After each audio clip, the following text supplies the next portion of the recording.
चलो ये देखो यार सभी लोग, ये क्वेश्चन जरा देखिए और इस क्वेश्चन को सॉल्व करते हैं, ठीक है। तो देखो आज विवेकानंद जयंती भी है, तो आज से आप लोग कोशिश करो कि आप कम से कम थोड़े डिसिप्लिन हो जाओ, थोड़े अपने गोल को लेके और अवेयर हो जाओ, थोड़ा सा अपने अंदर चेंजेस लाओ। मतलब बीच बीच में जब ऐसी डेट्स आती है ना, तो थोड़ा बहुत हम होते हैं, सतर्क होते हैं। जैसे मान लो न्यू ईयर आया था, तो थोड़ा बहुत हम सतर्क हो गए होंगे, यार अब तो बदल देंगे अपने आप को, अब अगले साल से सारी जितनी भी हमारी बैड हैबिट्स है उसको छोड़ देंगे। बट कुछ बदलता तो है नहीं ना, बस साल बदलते रहते हैं, हम तो वही के वही रहते हैं।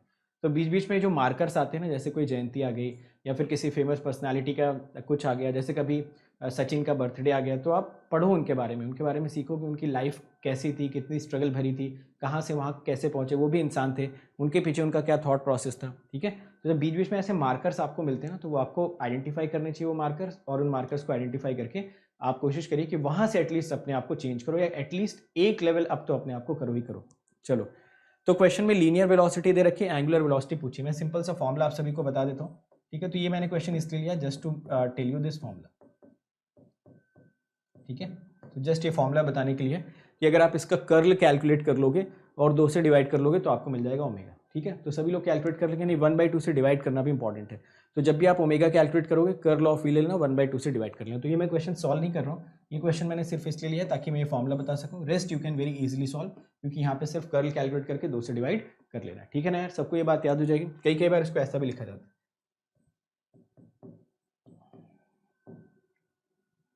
ठीक है, फाइन। तो आई थिंक कर्ल वगैरह सब लोग निकाल लेंगे यहाँ से, जस्ट ये पॉइंट्स इसमें पुट करेंगे, आपको आंसर मिल जाएगा। So answer is not important in this question, the only important thing in this question is कि ये फॉर्मूला आपको याद नहीं। अच्छा, आज बताना जरा फॉन्ट साइज सबको दिख रहा है क्या?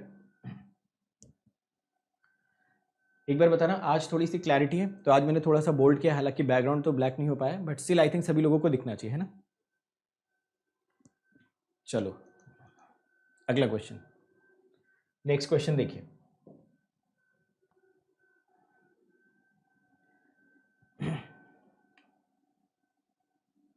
ठीक है, चलो यार, वेरी गुड। चलो ये क्वेश्चन देखो यार, इस क्वेश्चन में फटाफट एक आंसर बताओ, फिर मैं आपको एक इंपॉर्टेंट सी चीज समझाता हूँ, वो इंपॉर्टेंट चीज आप आगे से याद रखें। क्वेश्चन में पूछ रहा है what is the expression of curl of gradient of f where f is a scalar function. तो सभी लोग इसका आंसर यार विदाउट वेस्टिंग एनी टाइम बता दो।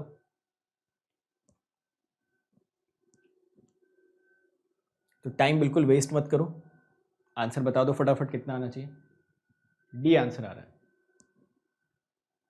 डी आंसर आ रहा है सभी का। चलिए मैं आपको समझा देता हूँ दो इंपॉर्टेंट चीजें। देखो, जब भी दो वेक्टर्स का, दो चीजें समझ लो इस क्वेश्चन को लगाने से पहले, जब भी दो वेक्टर्स का आप डॉट प्रोडक्ट जीरो करते हो, तो ये क्वांटिटी जो होती है ना स्केलर, क्योंकि आपको पता है कि ए डॉट बी का रिजल्ट हमेशा स्केलर आता है। और सपोज अगर दो वेक्टर्स का रिजल्ट स्केलर आता है तो उसको जीरो नहीं लिखते, बल्कि उसको क्या लिखते हैं, नल वेक्टर, ठीक है। तो जब भी आप दो वेक्टर्स का कर्ल वगैरह कैलकुलेट करते हो, किसी भी दो वेक्टर्स का क्रॉस प्रोडक्ट कैलकुलेट करते हो, और अगर वो जीरो आता है ना, तो क्रॉस प्रोडक्ट वाले जीरो को जीरो नहीं लिखा जाता, बल्कि इसको नल वेक्टर लिखा जाता है। उसके बाद आपकी दो आती हैं नल आइडेंटिटीज, नल आइडेंटिटी। एक आपकी नल आइडेंटिटी होती है del dot del cross a, कभी कभी आप इसको बोलते हैं divergence of curl of a. ये हमेशा आपको क्या मिलता है, ये मिलता है जीरो, है ना। एक नल आइडेंटिटी जो आपको ये मिलती है ना, दिस इज योर जीरो। तो आप यहाँ पे जीरो वेक्टर नहीं लिखोगे, क्योंकि ये क्या है, डेल, बीच में क्या लगा हुआ है, डॉट, और यहाँ पे आपको क्या मिलेगा, एक कोई पर्टिकुलर वेक्टर मिल जाएगा। तो जब भी डॉट प्रोडक्ट जीरो होता है ना, तो आंसर हमेशा स्केलर जीरो आता है। बट एक दूसरी नल आइडेंटिटी आपकी होती, विच इज वॉट, पहले मैं सिंबल्स में लिख देता हूँ, फिर उसमें लिख देता हूँ, del cross gradient of a scalar, या फिर कभी कभी इसको हम लोग बोल देते हैं curl of gradient of scalar. तो आप सभी लोगों को पता है कि आप स्केलर का अगर ग्रेडियंट लोगे तो यहाँ से क्या मिलेगा, सम वेक्टर क्वांटिटी में भी ए, और अगर ये जीरो होना है तो ये कभी भी जीरो नहीं होता, बल्कि आपको क्या लिखना चाहिए, नल वेक्टर, ठीक है ना। तो ये एक बेसिक सा पॉइंट अगर आप याद रखोगे तो आप आंसर्स कभी हमेशा आसानी से कर पाओगे। तो पहले बेसिक मैंने बता दिया कि डॉट अगर जीरो होता है तो वो जीरो स्केलर आता है, क्रॉस अगर कभी जीरो आता है तो हमेशा जीरो वेक्टर आता है, या फिर आप उसको हमेशा नल वेक्टर भी बोला जाता है, फाइन। वैसे ही जब आप नल आइडेंटिटीज याद रखते हो तो जनरली आप जीरो जीरो याद कर लेते हो, तो थोड़ा सा मैं उसको करेक्ट करना चाहूँगा। पहला वाला तो ठीक है, जीरो याद कर लो, सेकंड वाले को हमेशा जीरो नहीं बल्कि उसको नल वेक्टर के तौर पे याद रखो। क्वेश्चन में अगर आप देखोगे तो सेकंड आपको आइडेंटिटी दे रखी है, जहाँ पे आपको दे रखा है gradient of a some scalar, obviously this will be a null vector, और अगर ये नल वेक्टर है तो इसका मैग्नीट्यूड कितना है, जीरो, और इसकी डायरेक्शन भी कितनी हो जाएगी, 0। तो आंसर कौन सा हो जाएगा, एक वेक्टर मिलेगा जिसका मैग्नीट्यूड हमेशा आपको क्या मिलेगा, 0। समझ गए ना सभी लोग। तो इस क्वेश्चन के पीछे का जस्ट लॉजिक ये था कि मुझे ये दोनों नल आइडेंटिटीज को आपको करेक्टली बताना था। जनरली हम 0 0 याद कर लेते हैं, but it is technically better that we remember 0 vector या फिर नल वेक्टर। Next question. सारे क्वेश्चन बहुत ईजी हैं, है ना। अगर आपने मतलब आपका रिस्पॉन्स अगर मैं मेजर करूं तो आपका जो रिस्पॉन्स लीनियर अलजेब्रा में था वो मैं 10 में से 8 नंबर दूंगा उसको, और आपका रिस्पॉन्स जो कैलकुलस में था उसको मैं 10 में से 7 दूंगा। यहाँ पे मुझे एक्सपेक्टेशन है कि शायद आप 10 में से 9 लेवल का रिस्पॉन्स अचीव कर पाएंगे, क्योंकि वेक्टर कैलकुलस जब मैं क्रैश कोर्स में भी ले रहा था तब भी काफ़ी सारे लोगों ने बहुत सही आंसर दिया था। बट वहाँ पे छोटी छोटी मैंने पॉइंट्स आपको समझाई थी कि ग्रीन्स थ्योरम कब लगता है, जब कर्व एंटी क्लॉकवाइज होता है, अदरवाइज बाहर माइनस का साइन लगा लेना। तो ये सारे छोटे छोटे पॉइंट्स मैंने वहाँ पे आपको सिखा रखे थे, बस उन्हीं चीज़ों को यहाँ पे सही तरीके से अप्लाई करना। चलो ये क्वेश्चन सॉल्व करो, आंसर बताओ।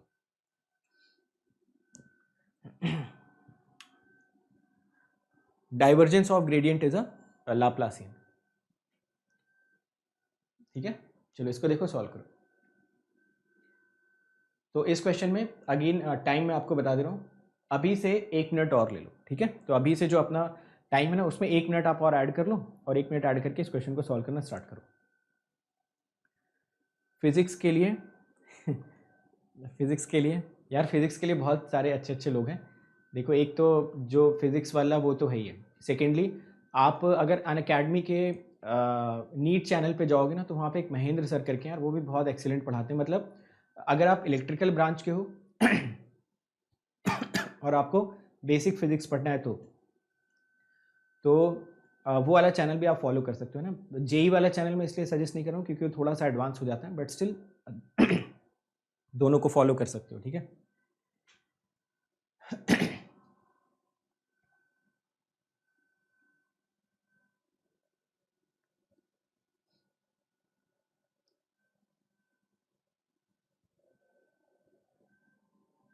10 सेकेंड और बचे।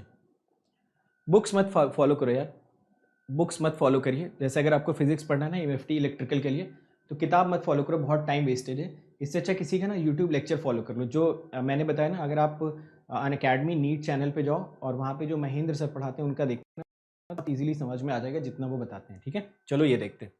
तो इस क्वेश्चन में एक फंक्शन आपको मेंशन कर रखा है, आइए देखते हैं। नेक्स्ट स्लाइड पे जाते हैं, यहाँ पे थोड़ा सा लैग आएगा। चलिए, क्वेश्चन में आपको दे रखा है एक function represents the velocity potential of the liquid del two phi should be equal to. अच्छा, इसने तो क्वेश्चन में बोल ही दिया कि डेल टू फाई को 0 कर लो, तो वेलोसिटी वगैरह से हमें क्या लेना देना। तो ये मिला del two phi equal to 0। Del two phi equal to 0 का मतलब क्या हो गया, del two phi upon del x square. अभी किसी ने लाप्लाशियन का नाम भी लिया था कमेंट सेक्शन में, तो यार ये आपका लाप्लाशियन ही है। ठीक है, असल में क्या होता है ना कि ये ऑपरेटर होता है लाप्लाशियन, ये ऑपरेटर लाप्लाशियन होता है del z square equal to 0, ये मेंशन कर रखा है। बट अगर आप नोटिस करेंगे फाई में तो जेड का कोई फंक्शन था ही नहीं, तो लास्ट वाले टर्म को मैं 0 कर देता हूँ। 2 बार इसको एक्स के रिस्पेक्ट में आप कर लो, तो 2 बार अगर इसको आप एक्स के रिस्पेक्ट में करोगे तो आपको मिल जाएगा, तो 0 हो गया ए वाई 2x 2a xy।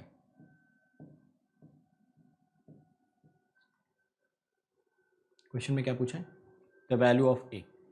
और सेकेंड वाले से अगर हम लोग 2 बार y के रिस्पेक्ट में करें, तो 1 बार y के रिस्पेक्ट में, 2 बार y के रिस्पेक्ट में, 3y स्क्वायर माइनस 9y।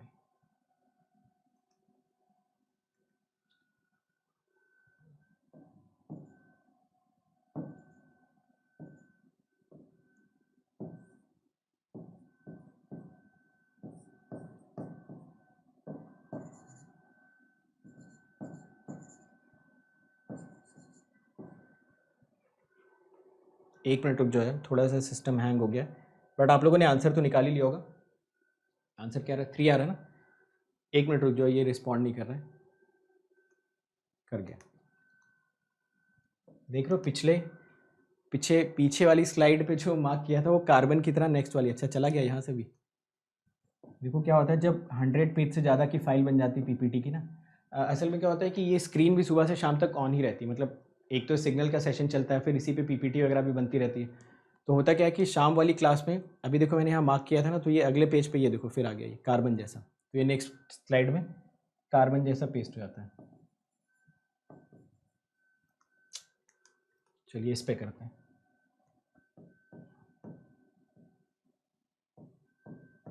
चलो सभी लोगों ने यार आंसर निकाल लिया होगा, बहुत ही सिंपल सा क्वेश्चन है। Just to write the things again, del 2 phi upon del x square.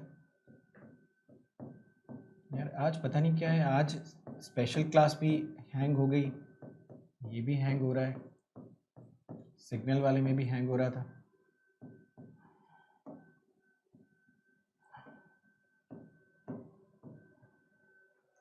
चलो देखते हैं। तो क्वेश्चन में आपको क्या करना, फाई दिया a x square y minus y cube. Phi दे रखा है a x square Y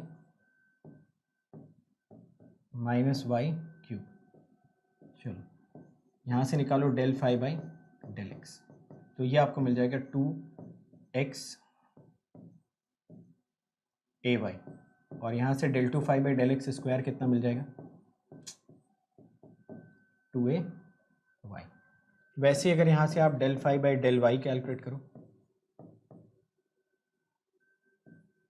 a x square minus,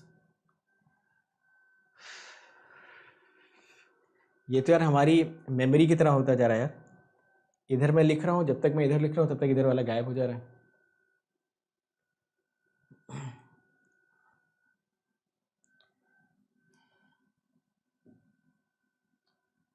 हे भगवान, 2ay। चलो इसमें देखो, आप इसको y के रिस्पेक्ट में करोगे तो a x square minus 3y square. ये क्वेश्चन हो गया क्या सबका? ये क्वेश्चन यार छोड़ते हैं, ये मुझे लग रहा है ना पूरी की पूरी स्लाइड ही तो हमारी याददाश्त की तरह हो रही है, हम लिखते जा रहे हैं वो पीछे से मिटता जा रहा है। चलो इस क्वेश्चन में एक बार ट्राई करके देखते हैं, है ना। ये क्वेश्चन यार देखते हैं, अगर नेक्स्ट में भी लैग आता है तो कुछ करेंगे। इस क्वेश्चन को देखिए ज़रा, अगला क्वेश्चन ट्राई करिए। नेक्स्ट क्वेश्चन में दे रखा है, आपसे पूछा था magnitude of the directional derivative of the function is. ये फंक्शन दे रखा है और इसके डायरेक्शनल डेरिवेटिव का मैग्नीट्यूड पूछ रहा है, ठीक है। एक सेकेंड रुक जाओ यार, मैं कुछ इसमें करके देखता हूँ।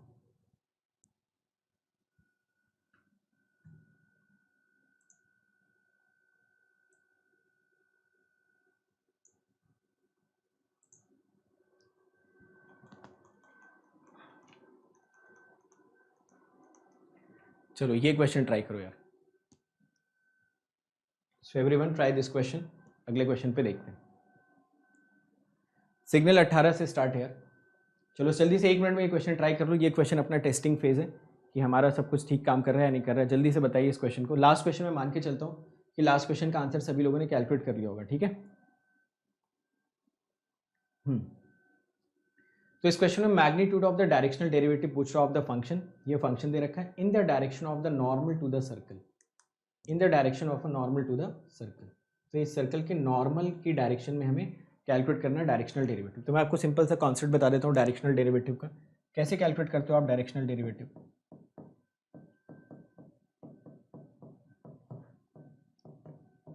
चलो यहाँ पे इस पेज पे तो ठीक है। तो डायरेक्शनल डेरिवेटिव जब हम कैलकुलेट करते हैं तो आप सभी लोगों को पता है कि हम ग्रेडियंट कैलकुलेट कर लेते हैं, है ना। स्केलर का ग्रेडियंट कैलकुलेट कर लेते हैं और जिस डायरेक्शन में हमसे पूछता है उस डायरेक्शन का यूनिट वेक्टर यहाँ पर मल्टीप्लाई कर देते हैं। तो अपने पास यही काम होता है कैलकुलेट करने का। अब जरा ग्रेडियंट ऑफ एफ कैलकुलेट करो। एफ आपको कितना मेंशन कर रखा है यहाँ पे, x square plus 3y square, ये मेंशन कर रखा है। तो ग्रेडियंट ऑफ एफ यहाँ से आप कितना निकाल पाओगे? This will become 2x I cap plus 6y J cap, correct. देखो कोई पॉइंट भी मेंशन कर रखा होगा तो वो पॉइंट भी उठा लेते हैं। 1,1 पॉइंट मेंशन किया है तो 1,1 पॉइंट भी ले लेते हैं। तो ये पॉइंट हो गया 1,1, ठीक है। तो ये मिल गया 2 आई कैप प्लस 6 जे कैप। ये पॉइंट मिल गया आपको ग्रेडियंट ऑफ एफ एट 1,1। साथ में बोल रहा है कि आपको जो डायरेक्शन मिलेगी ना, वो डायरेक्शन कहाँ से मिलेगी? एक दूसरा कर्व दे रखा है, उस कर्व के नॉर्मल। तो मैंने आपको बता रखा, कोई भी कर्व अगर आपको दे रखा हो, कोई भी कर्व दे रखा हो, उसके अगर आपको नॉर्मल यूनिट वेक्टर निकालना है तो आपके पास कोई टूल है क्या? Yes, there is a tool which is again known as gradient. तो कोई भी आपको एक्स वाई जेड कैसा भी आर्बिट्रेरी कर्व दे रखा हो, उस कर्व के अगर आपको नॉर्मल यूनिट वेक्टर कैलकुलेट करना है तो आपको सिंपल सा काम क्या करना है कि उसी कर्व का अगेन ग्रेडियंट कैलकुलेट कर दो। ग्रेडियंट असल में किसी भी कर्व के नॉर्मल यूनिट वेक्टर को प्रोवाइड कराता है। तो अगला जो हमको दे रखा है वो दे रखा है x square plus y square equal to 1, ठीक है। तो मैं इसको लिख देता हूँ ऐसा कुछ, मैं इसको मान लेता हूँ जी, ठीक है। यहाँ से अगर मैं ग्रेडियंट ऑफ जी कैलकुलेट करूँगा so I would get 2y j cap. Fine, तो यहाँ से ऑब्वियसली अगर मुझे पॉइंट निकालना है 1,1, so you will get it as 2i cap 2j cap. और अगर यहाँ से an कैप निकालना है तो इसी का यूनिट वेक्टर कैलकुलेट कर लेते हैं आप, तो ये मिलेगा 2i cap 2j cap divided by I think √8 या 2√2। ठीक है, तो ऐसा कुछ आपको मिल जाना चाहिए फाइनल एक्सप्रेशन। तो देखो फाइनली हमने क्या किया है, जब भी डायरेक्शनल डेरिवेटिव पूछता है तो एक बार ग्रेडियंट निकालिए, डॉट an निकालो। डॉट an निकालने की वजह से ग्रेडियंट और डायरेक्शनल डेरिवेटिव के बहुत सारे क्वेश्चन बनते हैं। हर एक क्वेश्चन में होता क्या है कि आप ग्रेडियंट तो सेम तरीके से निकालोगे, gradient of F, an cap निकालने की वजह से डिफरेंट क्वेश्चन बन जाते हैं। कभी कभी an कैप आपको दे देगा डायरेक्टली, कभी कभी आपसे पूछेगा किसी वेक्टर का नॉर्मल ले लो, तो वेक्टर देके नॉर्मल निकाल देगा। कभी कभी 2 पॉइंट्स देगा, तो पहले आप उन दोनों पॉइंट्स को मिला के एक वेक्टर निकालोगे, फिर उस वेक्टर का नॉर्मल यूनिट वेक्टर कैलकुलेट करोगे। कभी कभी कुछ ऐसा डेटा दिया होता है, तो कुछ ना कुछ करके आपको ये an कैप कैलकुलेट करना होता है। तो आइए सारी चीज़ें कैलकुलेट कर लेते हैं। ये आपको मिल जाएगा 2i cap plus 6j cap, यहाँ से मैं √2 कैंसिल कर देता हूँ, तो ये i cap j cap divided by √2, 8/√2, या फिर आंसर यहाँ से मिल जाना चाहिए 4√2। ठीक है, ऑप्शन दिया है, ऐसा ऑप्शन है 4√2 is one of the options present. ठीक है, तो सभी लोगों ने आंसर भी बता दिया था, 4√2 वॉज एब्सोल्युटली करेक्ट आंसर। काफ़ी सारे लोगों का √5 नहीं यार √2 आना चाहिए। ठीक है, यस, तो राहुल का आंसर, कनिष्ठ का, आदित्य का, इन लोगों ने काफ़ी सही आंसर दिया। चलिए बढ़ते हैं अगले क्वेश्चन की तरफ। ये रहा आपका अगला क्वेश्चन, नेक्स्ट क्वेश्चन। इसके लिए भी मैं 1 मिनट ही देना चाहूँगा आपको, मैक्सिमम 1 मिनट के अंदर अंदर ये क्वेश्चन आपको क्रैक करना है। हमेशा देखो इस बात को याद रखो, कॉम्पिटेटिव एग्जाम निकालने के लिए आपको बहुत हाई फाई क्वेश्चन लगाने की जरूरत नहीं है, ना ही बहुत हाई फाई पढ़ने की जरूरत है। कॉम्पिटेटिव एग्जाम एक एवरेज प्रिपरेशन को बार बार रिपीट करके भी निकाला जा सकता है। अगर आप एक एवरेज प्रिपरेशन करें, 90% ऑफ द सिलेबस कवर करें, 90% ऑफ द क्वेश्चन को आप अच्छे से प्रैक्टिस करें, और जो भी क्वेश्चन आ रहे हैं उनके अराउंड ही अगर आप सोच पाते हो ना, तो भी ठीक ठाक रैंक लाई जा सकती है। ठीक है, तो इंटेलिजेंस बिल्कुल ज़्यादा रिक्वायर्ड नहीं होती है, but at the same time आपको हार्डवर्क करना चाहिए। पूछ रहा है maximum value of the directional derivative of the function. तो किसी भी डायरेक्शनल डेरिवेटिव की मैक्सिमम वैल्यू क्या होती है, आप ग्रेडियंट निकाल के उसका मैग्नीट्यूड ले लो। ठीक है ना, तो ग्रेडियंट निकालिए और उसका मैग्नीट्यूड ले लीजिए, आपको मिल जाएगी डायरेक्शनल डेरिवेटिव की मैक्सिमम वैल्यू। तो 2x² 3y² 5z², तो 5 आपको मेंशन कर रखा था, 2x² plus 3y² plus 5z²। ठीक है, पॉइंट आपको मेंशन कर रखा है कुछ ऐसा।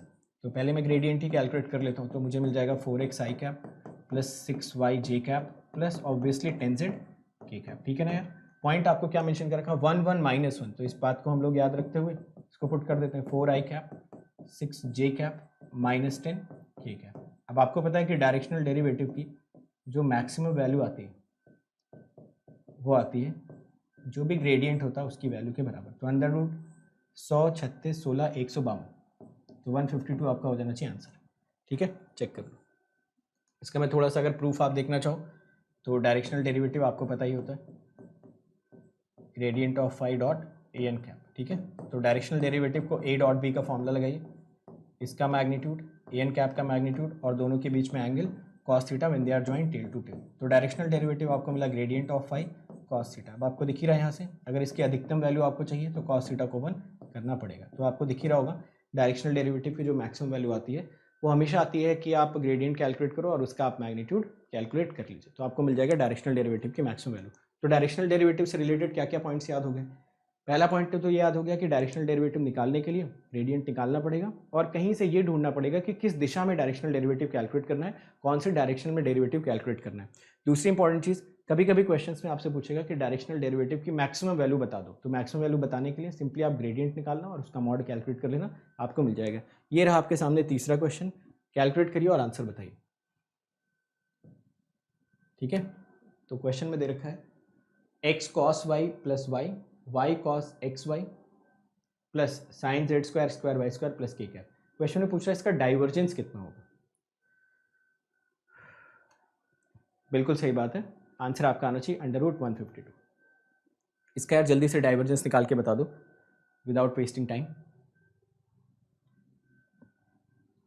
तो पहले वाले को x के रिस्पेक्ट में करेंगे, दूसरे वाले को y, तो पहला और दूसरा तो कैंसिल ही हो जा रहा है तीसरे वाले से। ये ऑप्शन आई थिंक आना चाहिए, आई थिंक चेक करिए और बताइए, क्योंकि जब इसको x के रिस्पेक्ट में करेंगे और इसको y के रिस्पेक्ट में करेंगे तो ये दोनों तो साफ साफ दिख रहे हैं, एक दूसरे को कैंसिल आउट करके जीरो हो जाएगा। इसको z के रिस्पेक्ट में करोगे तो एक्स स्क्वायर वाई स्क्वायर वैसे ही खत्म हो जाएगा, सिंपली साइन जेड स्क्वायर का आपको करना रह जाएगा। ठीक है, चलिए तो मैं आपको एक सिंपल सा फॉर्मूला लिख के बता देता हूँ कि ग्रेडियंट तो हो गया डाइवर्जेंस की बारी। तो डाइवर्जेंस निकालने के लिए आपको क्या करना होता है, del a x by del x plus del a y by del y plus del a z by del z. समझ गए ना ये। तो इन दोनों की वैल्यू तो 0 0 ही आ जाएगी, मतलब इन दोनों की नहीं, इनफैक्ट इन दोनों के मिलाने के बाद, ठीक है। जब इन दोनों को आप कंबाइन करोगे तो वैल्यू 0 मिल जाएगी। इसको अगर आप z के रिस्पेक्ट में डिफ्रेंशिएट करो तो आपको आंसर दिख ही रहा होगा कि आंसर आपको मिल जाना चाहिए 2z cos z²। ऑप्शन आ जाना चाहिए, ठीक है। सिंपल सा क्वेश्चन। ये क्वेश्चन मैंने इसलिए लिया ताकि मैं आपको डाइवर्जेंस का फॉर्मूला रिवाइज करके बता पाऊँ। तो अगर डाइवर्जेंस का फॉर्मूला रिवाइज कर पाओगे तो ये क्वेश्चन भी क्रैक कर ले जाओगे, ठीक है। अगला क्वेश्चन, तो ये सबका फेवरेट क्वेश्चन, फटाफट टाइम बता दो। तो ये सबका फेवरेट क्वेश्चन, एक दे रखा है vector r, this is your vector r, position vector भी जिसको कभी कभी बोला जाता है, ठीक है। पूछ रहा है कि इसका डाइवर्जेंस कितना आना चाहिए।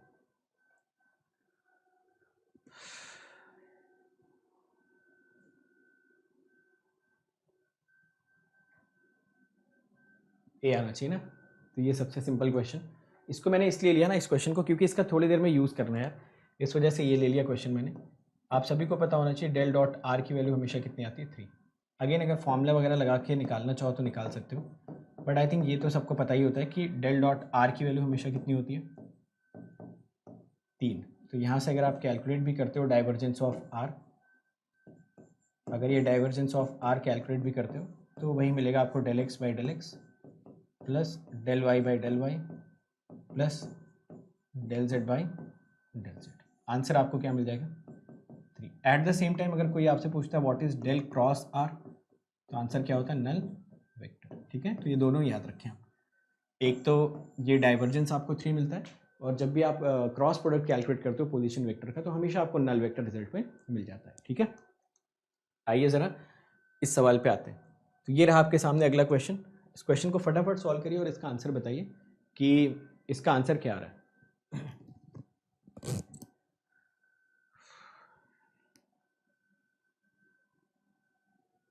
तो देख लो यार कहीं तुम्हारा फ़ोन म्यूट पे तो नहीं है, या जिस भी डिवाइस में आप ये वीडियो देख रहे हो तो एक बार उसका वॉल्यूम आप ऑन कर लीजिए तो आपको सुनाई दे जाएगा। चलिए इस क्वेश्चन को देखिए। क्वेश्चन में direction of vector a is radially outward from the origin with magnitude of a is equal to k r to the power n, r square आपको मेंशन कर रखा है। The value of the n for which the gradient divergence of a is coming out to be जी, ठीक है। वैसे तो यहाँ पे वेक्टर लगा देना चाहिए, वैसे तो यहाँ पे वेक्टर लगा देना चाहिए, ठीक है, सो दैट थोड़ा सा नोटेशन करेक्ट हो। आंसर निकालिए और आंसर बताइए। इस क्वेश्चन में मैं आपको दो चीज़ें बताऊंगा, ठीक है। तो दोनों ही चीज़ें आप समझिए बहुत ध्यान से और आंसर करने की कोशिश करिए।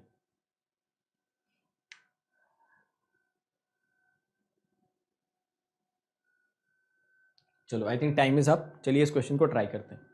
क्वेश्चन में अगर आप नोटिस करते तो क्वेश्चन में आपको मेंशन कर रखा है वेक्टर ए और इसकी डायरेक्शन इसने रेडियल दे रखी है, ठीक है। मतलब ये ए आर कैप इसने मेंशन कर रखा है।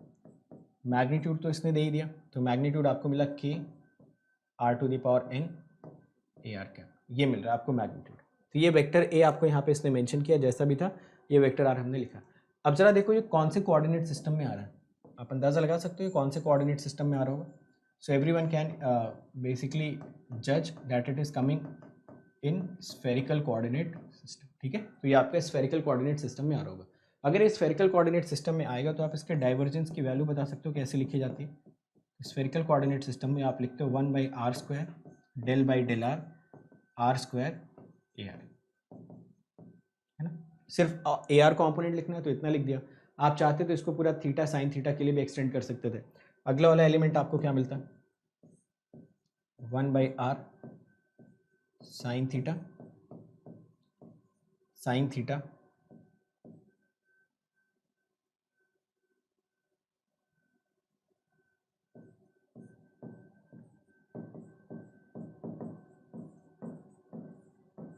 ठीक है।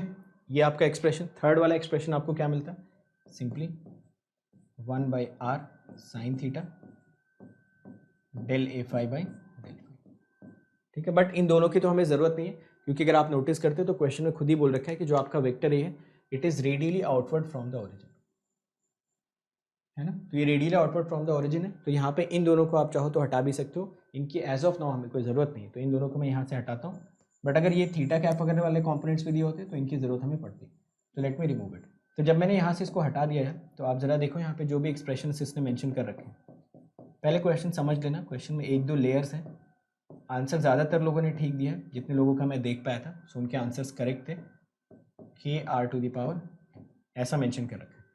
यहाँ से अगर हम डेल डॉट ए की बात करते हैं तो आपको मिलना चाहिए था 1/r² del by del r K × r⁴n+2।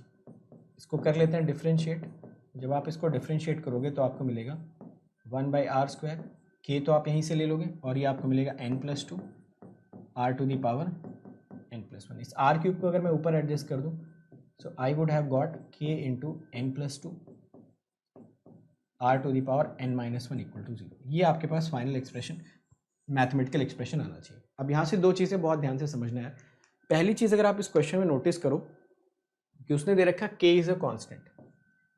कहीं पे भी क्वेश्चन में उसने ये नहीं बोला कि K आपका जीरो कांस्टेंट है या नॉन जीरो कांस्टेंट है। मतलब अगर मैं सिर्फ K को सिर्फ कांस्टेंट की तरह ट्रीट करूँ तो यहाँ से दो पॉसिबल आंसर मुझे मिलने चाहिए।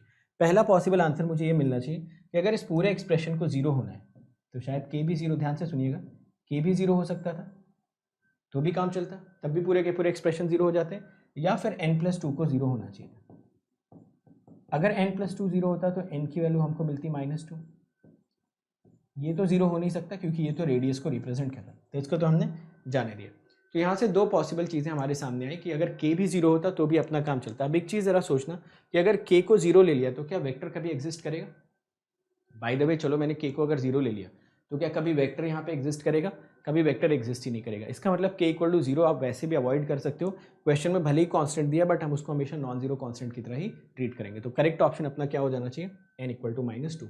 कभी कभी ऐसा होगा, ध्यान से सुनिएगा मेरी बात, कभी कभी ऐसा होगा ना कि आपके पास एक इनइक्वालिटी बन के आ जाएगी। इनइक्वालिटी बन के आएगी मतलब आपके पास ऐसा कुछ बन के आ जाएगा कि मान लो k+2 भी आ गया पिक्चर में, n+2 टाइप का भी आ गया, तो वहाँ से आप k की वैल्यू के बारे में भी सोचेंगे, n की वैल्यू के बारे में भी सोचेंगे। कभी कभी ऐसा होगा कि पूरी की पूरी इनइक्वालिटी आ जाएगी k × k+2 × k+3, तो फिर k की वैल्यूज़ बता देंगे। कहने का मतलब ये है कि यहाँ पे सिर्फ स्ट्रेट फॉरवर्ड n के बारे में मत सोचो, थोड़ा बहुत k पे भी आपको तवज्जो देनी चाहिए कि k यहाँ पे कौन सा रोल प्ले कर रहा है। कितने लोगों को ये कॉन्सेप्ट समझ में आ गया?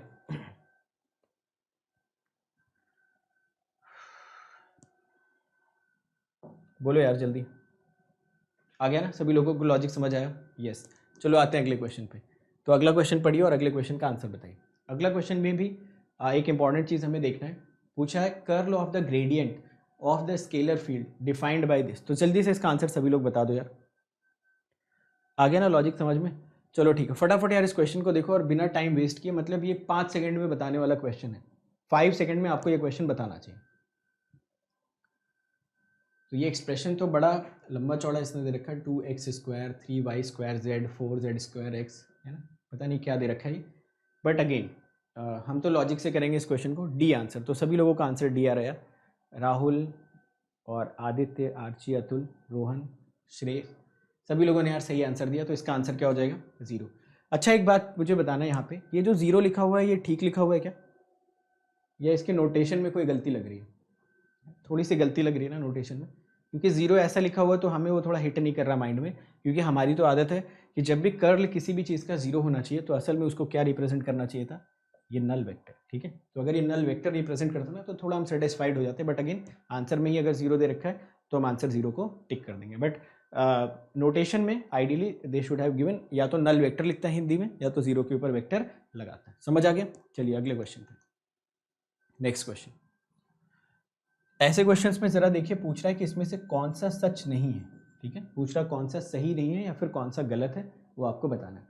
फर्स्ट पार्ट में पूछ रहा है डेल डॉट ई 0, तो E is called as solenoidal. Second में बोल रहा है del cross E is 0, E is called as conservative. Kind of ये सारे एक्सप्रेशंस दे रखे हैं। पूछ रहा कौन सा गलत है इसमें से।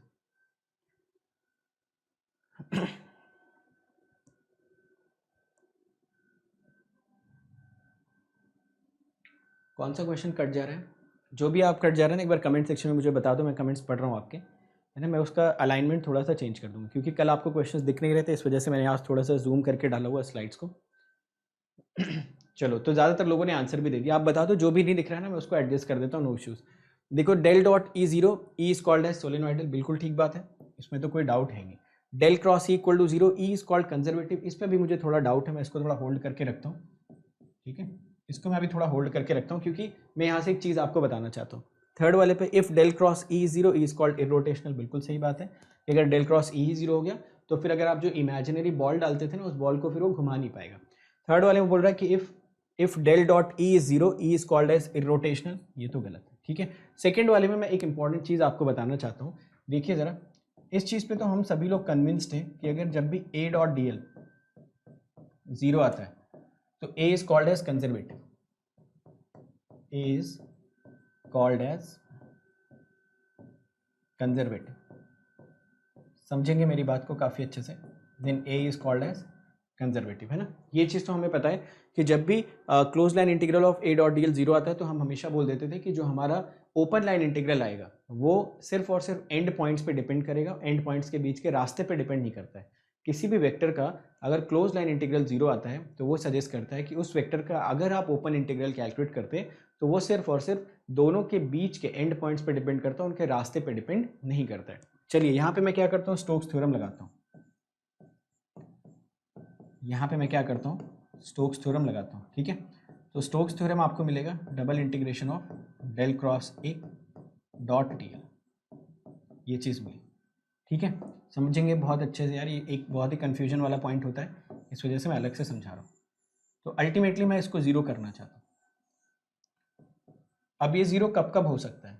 हो सकता है कि डेल क्रॉस ए तो ज़ीरो ना हो, बट ये इंटीग्रेशन ज़ीरो हो जाए। इसके बाद मैं दो स्टेटमेंट आपसे पूछूंगा ना, दोनों स्टेटमेंट यार मुझे सही सही बताना, तो मुझे पता चलेगा कितने ध्यान से आपने मेरा ये कॉन्सेप्ट समझा।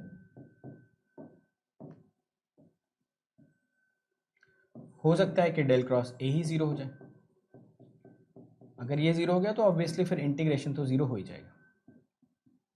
ठीक है, तो मैंने आपको क्या समझाया, मैंने ये समझाया कि कंजर्वेटिव होने के लिए जो प्राइमरी कंडीशन है, this is the primary condition of conservativeness. हमेशा कंजर्वेटिव होने के लिए ये कंडीशन प्राइमरी। यहाँ से दो कंडीशंस डेराइव हुई, जब स्टोक्स थ्योरम आपने लगाया तो दो कंडीशन डेराइव हुई यहाँ से। एक कंडीशन में कंजर्वेटिव तब भी मिल रहा है जब डेल क्रॉस से नॉन जीरो आ रहा है, क्योंकि डेल क्रॉस से तो नॉन जीरो आ रहा है, बट हो सकता है जब आप यहाँ पे डीएस से डॉट प्रोडक्ट कैलकुलेट करो, उस केस में आपको ये वैल्यू जीरो मिल जाए। दूसरी कंडीशन में आपका जो डेल क्रॉस ए जीरो आ रहा है, फिर तो ये सबको ही ले डूबेगा, फिर तो ये 100, फिर तो इस पूरे के पूरे को ये जीरो कर ही देगा। अब मेरी बात को जरा ध्यान से सुनिए, पहला इंपॉर्टेंट क्वेश्चन या पहला लाइन जो मैं बोल रहा हूँ उसको बहुत सोच समझ के आप आंसर करेंगे। First line is when a vector field is conservative in nature, then del cross a has to be zero, yes और no? when vector field has to be conservative, then del cross A has to be zero, yes or no?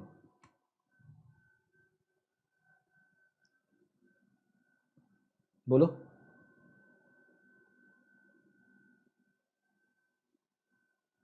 सोच समझ के answer दे रहा ना, इसीलिए मैं बोल रहा हूँ सोच समझ के इस बात को बताएंगे। जो स्टेटमेंट मेरा सुनेंगे और स्टेटमेंट को सोचेंगे, समझेंगे, परखेंगे, फिर उसके बाद आंसर देने की कोशिश करेंगे। मैं क्या बोल रहा हूँ, if a vector field is conservative then del cross a has to be zero.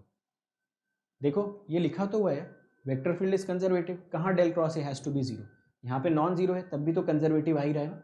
Del cross A is non zero, but del cross a dot d s become zero, या फिर del dot a dot d s भी zero नहीं हुआ, ये integration zero हो गया।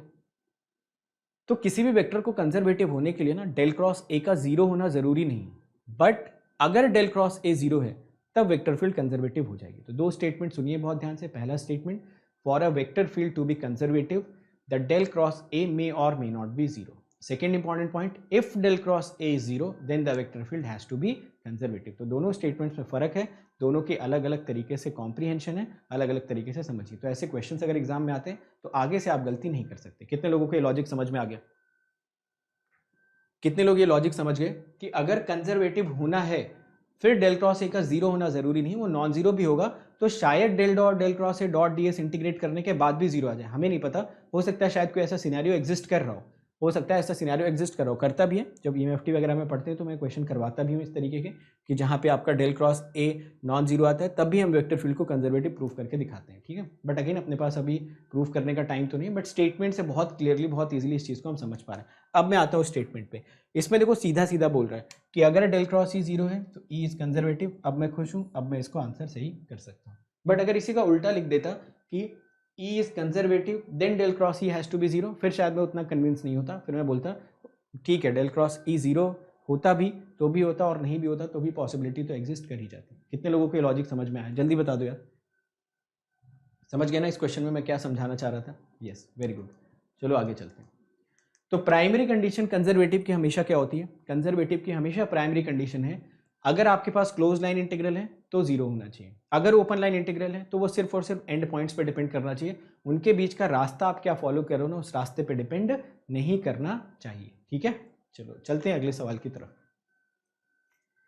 चलो फिर से आपका फेवरेट क्वेश्चन आ गया, जल्दी करो आंसर बताओ। नेक्स्ट क्वेश्चन, 1 मिनट के अंदर अंदर इस क्वेश्चन को क्रैक करिए और इस क्वेश्चन का आंसर बताइए।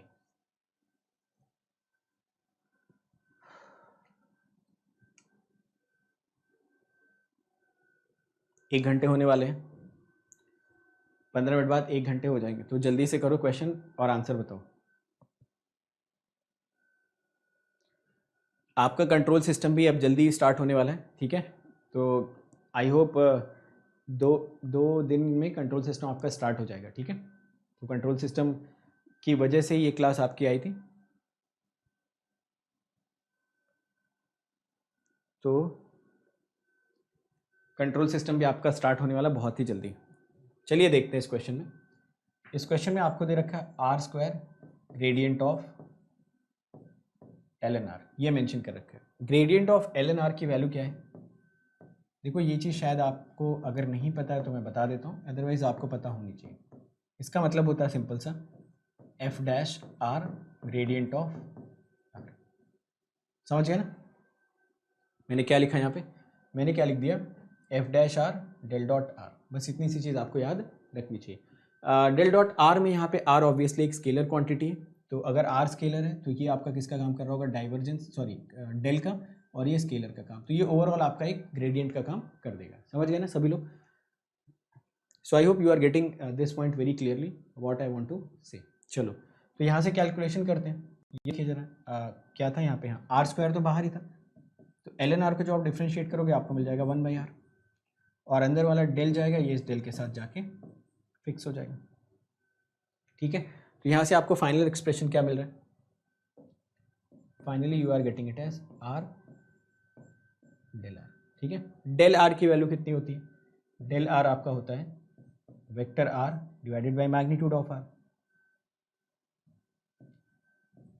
ये होता है vector r divided by magnitude of r. तो ये फाइनल जो एक्सप्रेशन आपको यहाँ से मिलना चाहिए, you should get it as vector r. समझ गए है ना? तो फाइनल एक्सप्रेशन वेक्टर आर मिलना चाहिए। जिसको नहीं पता ये डेल आर क्या होता है, ग्रेडियंट ऑफ आर की वैल्यू होती है vector r divided by r. तो एक इस टाइप का भी क्वेश्चन मैंने आपको करवा दिया, जिसमें बेसिकली आपको कुछ स्टैंडर्ड रिजल्ट्स को यूज़ करके आंसर कैलकुलेट करना। और वैसे भी देखो, अगर आप समझने की कोशिश करो तो क्या इसका आंसर आपको वेक्टर ही मिलना चाहिए था? बिल्कुल इसका आंसर वेक्टर मिलना चाहिए था। क्यों? क्योंकि ये वाली जो क्वांटिटी है ये तो gradient of a scalar he represent कर रही है ना। तो अगर ये gradient of a scalar represent कर रही है तो ये ओवरऑल तो आपको वेक्टर क्वांटिटी दे देगी, और ये वेक्टर क्वांटिटी मिल गई बाहर एक स्केलर मल्टीप्लिकेशन में। ओवरऑल आंसर आपको क्या मिलना चाहिए? स्केलर मिलना चाहिए, ठीक है। समझ आ गया सभी को? अच्छा, क्वेश्चन में इसका फिर डाइवर्जेंस भी पूछा है, तो ये इक्वल टू लगा रखा है इसने, इसको डॉट कर लिया, ठीक है। तो मैंने सिर्फ इसकी वैल्यू कैलकुलेट की। क्वेश्चन में इसका डाइवर्जेंस भी पूछना है, फिर तो आपके लिए और भी आसान हो जाएगा। डेल डॉट आर की वैल्यू आपको मिल जाएगी 3, आंसर कितना आ जाएगा? 3, ठीक। तो यहाँ पे इक्वल टू लगाता है, आप यहाँ पे डाइवर्जेंस लगा दो, रेस्ट इज मोर और लेस सेम। चलो तो देखो इस क्वेश्चन में क्या क्या आपने सीख लिया। Standard result, gradient of f r equal to f dash r gradient of r. Gradient of r की वैल्यू कितनी होती है? Vector r divided by r. अगर आप चाहो तो ये रिजल्ट मैं यहीं पे लिख देना चाहिए, लिख देता हूँ जो मैंने यहाँ पे लिखा था, ठीक है। तो मैं यहीं पे लिख देता हूँ ताकि आप कभी अगर यहाँ से रिवाइज करें तो तीनों चीज़ें आपको एक साथ मिल जाए। बट ये याद रखना ये वेक्टर नहीं है, ठीक है। This r is magnitude of r. तो सिंगल स्लाइड में मैंने तीनों चीज़ें लिख दी आपकी, डाइवर्जेंस, कर्ल और ग्रेडियंट। चलो यार बढ़ते हैं अगले सवाल की तरफ। ये रहा आपका अगला क्वेश्चन। तो नेक्स्ट क्वेश्चन भी फटाफट ट्राई करिए और आंसर बताइए। सिग्नल्स के ऑपरेशन वाला वीडियो आप जाओ प्लेलिस्ट में, प्लेलिस्ट का जो पहला लेक्चर है उसमें सिग्नल्स के सारे ऑपरेशन मैंने बता रखे हैं, ठीक है। तो आप सिग्नल के क्रैश कोर्स वाले में जाइए, या फिर आप पंकज सर का जो कॉम्प्रिहेंसिव कोर्स है उसमें जा सकते हो। तो पंकज सर का जो कॉम्प्रिहेंसिव कोर्स है आप उसमें चले जाओ, या तो मेरे वाले में क्रैश कोर्स में चले जाओ, ऑपरेशंस आपको सारे मिल जाएंगे। समझ आ गया? कितनी बार पूछोगे यार, बता दिया ना, कल बताऊंगा। मैं क्या चाइनीज़ बोल रहा हूँ, क्या हिंदी बोल रहा हूँ ना। ये और ये कल दोनों क्वेश्चन कराऊंगा आपको, ठीक है। तो दोनों का रेसिड्यू निकालना मैं आपको सिखाऊंगा कल की क्लास में। दोनों तरीके से मैं बताऊंगा आपको, एक तो लॉरेंज इक्वेशन से, लॉरेंज सीरीज से, और दूसरा बेसिक डेफिनेशन से, एक्सपेंशन वाले से, ठीक है। तो दोनों डेफिनेशन हम लोग डिस्कस करेंगे। ये जब जब तुम रेसिड्यू का नाम ले रहे हो ना, तब तब ये सिस्टम हैंग हो रहा है। तुमने 2 बार रेसिड्यू का नाम लिया, 2 बार ये हैंग हो चुका। तो अब रेसिड्यू का नाम मत लेना, कहीं ऐसा ना हो कि रेसिड्यू के चक्कर में अपना पूरा का पूरा इंटीग्रेशन ही छूट जाए। चलो देखो, खैर ज़रा देखते हैं इस क्वेश्चन में क्या पूछा है। इस क्वेश्चन में पूछ रहा है directional derivative of phi is equal to,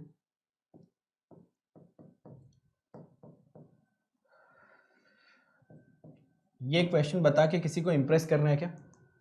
अगर ऐसी बात है तो फिर मैं आज ही बता दूंगा, बट अगर सिर्फ पढ़ने के लिए पूछ रहे हो तो शायद आप कल तक का इंतज़ार कर सकते हो। अगर किसी को इम्प्रेस करना चाहते हो कि भाई आज रातों रात इसका सॉल्यूशन पता चले, तो फिर मैं कोशिश करूंगा कि at the end of the session में बता दूं। बट अगर आपको एग्जाम निकालने के लिए पढ़ना है तो शायद आप कल तक रुक सकते हैं। क्या पूछा है? Directional derivative of phi is equal to 2xz minus y square at the point 1,3,2 becomes maximum in the direction. तो बताओ कि डायरेक्शनल डेरिवेटिव मैक्सिमम कौन से डायरेक्शन में होता है? किसी भी फंक्शन का जो डायरेक्शनल डेरिवेटिव होता है, आप मुझे बताएंगे डायरेक्शनल डेरिवेटिव आपको मैक्सिमम कौन सी डायरेक्शन में मिलता है? तो ज़रा देखो, देखते हैं डायरेक्शनल डेरिवेटिव कौन से डायरेक्शन। पहले तो डायरेक्शनल डेरिवेटिव अगर निकालना है तो कम से कम इतना काम तो कर ही लेना। डायरेक्शनल डेरिवेटिव अगर निकालना है तो कम से कम इतना काम तो कर ही लेते हैं यार, कि इसका क्या निकाल देते हैं, ग्रेडियंट।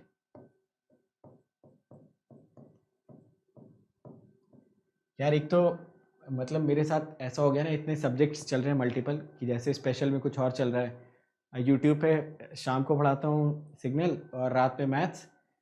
तो जब मैं ये मैथ्स पढ़ाता हूँ ना तो मेरे दिमाग में चलता रहता है ROC। अब मैं डायरेक्शनल डेरिवेटिव बोलने वाला हूँ बट मेरे मुंह से ROC निकलने वाला रहता है, फिर मैं उसको डायरेक्शनल डेरिवेटिव करता हूँ। और जब शाम को ROC पढ़ाना होता है तो उस टाइम पे निकलता है डायरेक्शनल डेरिवेटिव, कंजर्वेटिव, ये सब। तो थोड़ा थोड़ा मुझे सोच समझ के बोलना पड़ता है, ठीक है। तो मैं कोशिश करता हूँ कि मैं वही बोलूँ जो मैं बोलना चाहता हूँ। चलिए, तो यहाँ से निकालते हैं डायरेक्शन। यहाँ से ऑब्वियसली कोई डायरेक्शन कैलकुलेट कर लेंगे। तो ग्रेडियंट ऑफ फाई अगर आप कैलकुलेट करो यार, तो यहाँ से आप x के रिस्पेक्ट में इसको डिफ्रेंशिएट करो। x के रिस्पेक्ट में 2z मिल गया क्या, i कैप। y के रिस्पेक्ट में करो -2y j कैप। z के रिस्पेक्ट में करो +2x k कैप।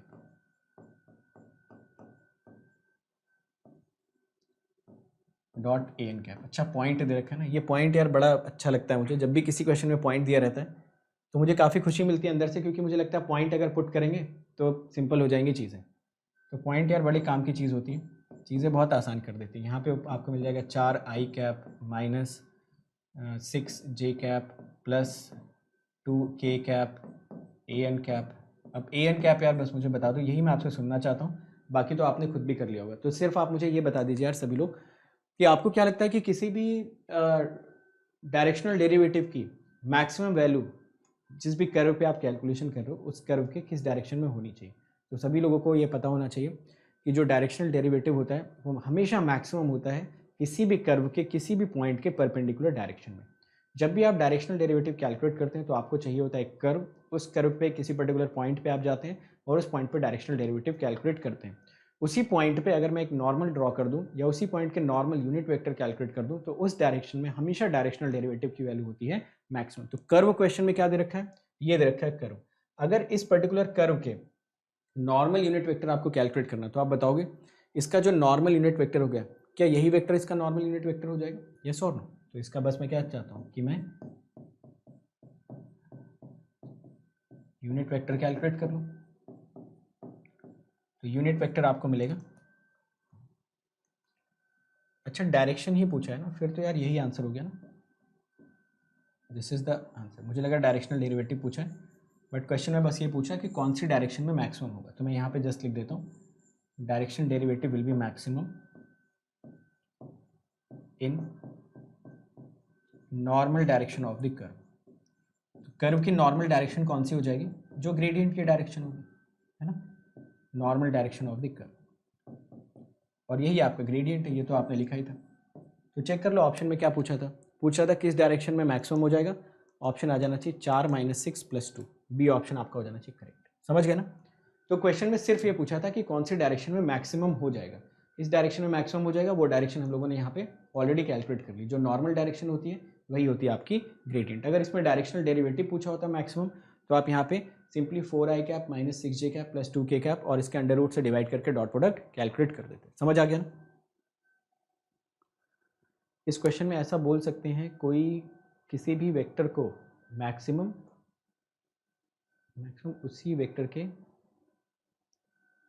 क्या लिखा है यार, एक बार फिर से लिखो यार, मैं समझ नहीं पा रहा हूँ आपने क्या लिखा है। चलिए अगला क्वेश्चन, नेक्स्ट क्वेश्चन। इस क्वेश्चन में भी maximum you should take 1 minute, ठीक है? तो 1 मिनट से ज़्यादा मत लेना इस क्वेश्चन में, बट 1 मिनट के अंदर अंदर इस क्वेश्चन को बता भी देना। अच्छा ये कुछ उसने वेलोसिटी, फील्ड, इनकम्प्रेसिबल फ्लूइड और ये सब कुछ दे रखा है। आप ऐसा समझो कि जब भी कोई फ्लूइड इनकम्प्रेसिबल फ्लो देता है तो उसका कर्ल 0 होता है। तो इतना ही मुझे भी पता है, इतना ही मैं आपको भी बता दे रहा हूँ, बाकी इससे ज़्यादा मुझे नहीं पता है कि ये इनकम्प्रेसिबल फ्लो वगैरह क्या होता है। बट यहाँ से एक चीज़ मैं ज़रूर आपको बता सकता हूँ कि जब भी आपके किसी भी क्वेश्चन में कोई वेक्टर दिया हो और उस वेक्टर से रिलेटेड आपको मल्टीपल चीज़ें कैलकुलेट करनी हो, जैसे एक सिंगल वेक्टर मेंशन कर रखा है, सिंगल वेक्टर में आप देख रहे हो कितनी सारी अननोन चीज़ें, a1 a2 a3 b1 b2 b3 c1 c2 c3। जब भी एक सिंगल वेक्टर में बहुत सारे अननोन आपको दे रखे हो और वो अननोन आपसे पूछ रहा हो तो हर बार आपका उस वेक्टर का कर्ल 0 होगा या कर्ल 0 करना पड़ेगा। कभी कभी सेम क्वेश्चन को ऐसा दे देगा कि ये जो वेक्टर मेंशन किया है ये वेक्टर इरोटेशनल है, कभी कभी मेंशन कर देगा कि ये वेक्टर जो है ये कंजर्वेटिव फील्ड को रिप्रेजेंट कर रहा है, कभी कभी ऐसा कुछ मेंशन कर देगा डिफरेंट ब्रांच में। तो मुझे लग रहा है मैकेनिकल या सिविल का क्वेश्चन होगा, इस वजह से ये इनकम्प्रेसिबल फ्लो वगैरह जैसा टर्म यूज़ किया है। समझ गया ना? तो कहने का मतलब है सिर्फ डेल क्रॉस से आप 0 कर दीजिए। इस क्वेश्चन में ऐसा बोल सकते हैं किसी भी वेक्टर का मैक्सिमम उसी वेक्टर के डायरेक्शन में होता है। किसी भी वेक्टर का मैक्सिमम का मतलब नहीं होता यार, जो अगर एक सिंगल वेक्टर है ना तो उस सिंगल वेक्टर की जो मैक्सिमम वैल्यू होगी वो उसी के डायरेक्शन में तो होगी। समझ रहे हो? अगर एक सिंगल वेक्टर है और तुमने उस वेक्टर का किसी दूसरे वेक्टर पे प्रोजेक्शन लिया तो उसकी वैल्यू कम हो गई ना। तो अगर किसी पर्टिकुलर वेक्टर की तुम्हें मैक्सिमम वैल्यू कैलकुलेट करनी है तो वो उसी की डायरेक्शन में होनी चाहिए, दैट इज फॉर श्योर। तभी आपका थीटा कितना मिलेगा आपको 0 और कॉस थीटा कितना मिलेगा अधिकतम या मैक्सिमम। अगर आप थीटा को चेंज करोगे, उसको प्रोजेक्ट करोगे कहीं पे तो थीटा फिर उसको रिड्यूस कर देगा। ठीक है, समझ गए ना? चलो यहाँ पे डेल क्रॉस से लगाते हैं, 0 पुट करते हैं, देखते हैं क्या आएगा आंसर। तो मैं डायरेक्टली यहाँ पे आपके लिए डेल क्रॉस v कैलकुलेट कर देता हूँ, v मेंशन किया तो v लिख लेते हैं। चलो तो यहाँ से आपको मिल जाएगा i cap j cap k cap. ठीक है, चलिए यहाँ से आपको मिला a1 a2 a3। क्या पूछा है क्वेश्चन में?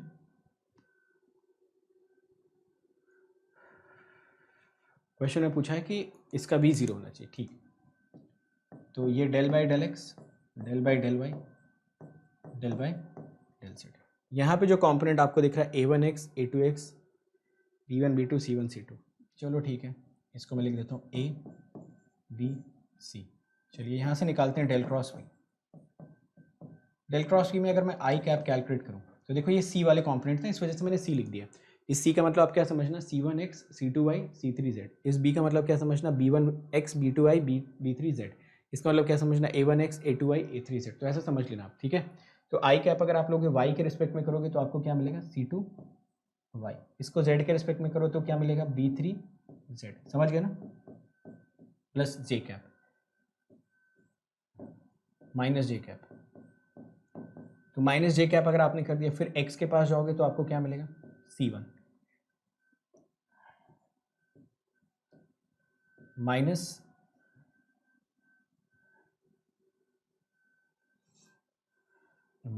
A3 प्लस के कैप मतलब इसको और इसको हटा देते हैं, यहाँ से जाओगे तो B1 minus A2। I think I am right, बाकी आप चेक करिए, ठीक है। तो ये मैंने जीरो वेक्टर लिख दिया, आप चाहो तो इसको ऐसा भी लिख सकते थे, 0 I cap plus 0 J cap plus 0 K cap, ठीक है, समझ गए, समझ आया। क्रिएट्रिक्स में मैथ मैंने ही तो लिया था यार लास्ट ईयर, और इस बार भी अनअकैडमी पे मैथ्स मैंने ही लिया था, ठीक है। चलो ये सभी लोग देख लो यार। तो यहाँ से आपको देखो क्या मिलेगा, C2 की वैल्यू मिल जाएगी B3, ठीक है। अगर आप क्रिएट्रिक्स के पुराने स्टूडेंट हैं तब मैंने नहीं लिया था, बट आई थिंक 2019 वाले सेशन में मैंने ही मैथ्स लिया था।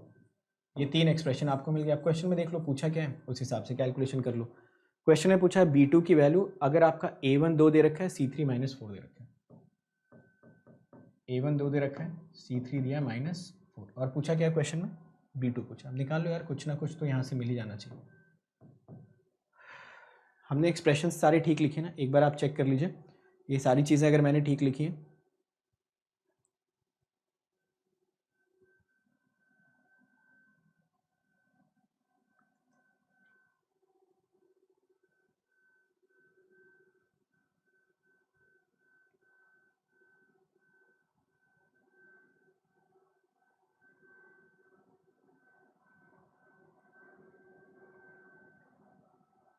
ठीक है ना। तो B2 का तो यहाँ पे कोई सिग्निफिकेंस बन नहीं रहा है, चेक कर लो यार, बता दो अगर मैंने कुछ गलत किया इसमें तो।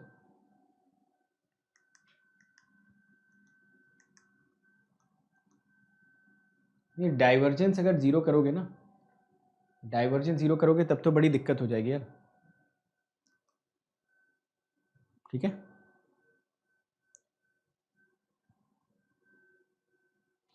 एक बार ये चेक कर लो कि इसमें मैंने सारे कैलकुलेशन सब कुछ ठीक लिखे या नहीं। चलो मैं आपके रेफरेंस के लिए यहाँ पे लिख भी देता हूँ, तो जल्दी से मुझे बस ये चेक करके बता दो। देखो इनकम्प्रेसिबल फ्लूइड जितना आपके लिए अननोन है उतना ही मेरे लिए भी अननोन है, मतलब फिजिकली। तो जस्ट आई नीड कि आप ये एक बार कैलकुलेशन चेक कर लें, A1 A2 है।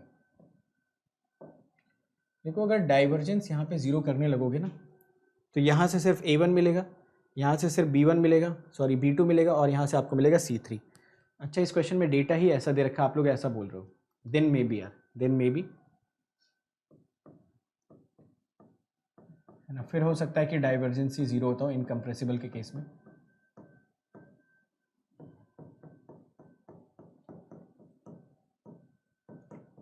ये कंडीशन, आई थिंक ये वाली सिचुएशन तो हमने ठीक लिखी हुई थी, अगर ऐसा कुछ क्वेश्चन में दे रखा है। हो सकता है डाइवर्जेंस जीरो होता है, आई एम नॉट श्योर यार, ओके, है ना। ये आंसर तो अपना सेम आ रहा है ना, डेल क्रॉस ए वाला। चलिए, तो इसमें A1 वगैरह की वैल्यूज़, तो मेरे ख्याल से इसमें कोई भी अपने डिज़ायर्ड वैल्यू मिल ही नहीं रही, ना तो इसमें A1 जैसा कोई डेटा मेंशन कर रखा है क्वेश्चन में, ना ही क्वेश्चन में C3 जैसा कोई डेटा मेंशन कर रखा है। तो अगर मतलब डाइवर्जेंस जीरो करेंगे फिर तो बहुत ही स्ट्रेट फॉरवर्ड क्वेश्चन है, A1 plus B2 plus C3 equal to 0। C3 की वैल्यू आपकी कितनी आ जाएगी, A1 आपको मेंशन कर रखा है 2, B2 मेंशन कर रखा है, B2 की वैल्यू यहाँ से आ जाएगी -A1 -C3, ये आपको मिलेगा -2 + 4, आंसर आ जाएगा 2, ठीक है। तो अगर आपकी ब्रांच मैकेनिकल या सिविल है तो मे बी आप इसको देख सकते हैं, ठीक है। मैथमेटिक्स वीक है, अच्छी बनानी है, तो मैथमेटिक्स के देखो यहाँ पे इसी यूट्यूब चैनल पे 2 कोर्सेज आपके लिए एग्जिस्ट कर रहे हैं। एक आपका कॉम्प्रिहेंसिव कोर्स है, वो पल्लव सर ने लिया है, और दूसरा जो कोर्स है वो क्रैश कोर्स है, वो मैं ऑलरेडी ले चुका हूँ। तो आप वो दोनों फॉलो करो, ग्रेजुअली आपको कॉन्फिडेंस आ जाएगा, ठीक है। तो चलो इसको मैं डालता हूँ यार क्वेश्चन मार्क में, तो ये आप करिए गूगल, और गूगल करके इसका जो भी रिलेटेड आंसर है वो चेक कर लेना, ठीक है। चलो अगले क्वेश्चन पे चलते हैं। नेक्स्ट क्वेश्चन, ये क्वेश्चन यार बता दो फटाफट निकाल के। अभी भी मैंने इसका कॉन्सेप्ट आप सभी लोगों को समझाया। हाँ, कैलकुलेशन तो ठीक है यार, बट इनकम्प्रेसिबल फ्लूइड में भी अगर आप मैकेनिकल सिविल के हो तो आप मुझे भी बता सकते हैं कि उसका मतलब क्या है। आई एम नॉट श्योर कि वो डाइवर्जेंस या कर्ल क्या जीरो होता है।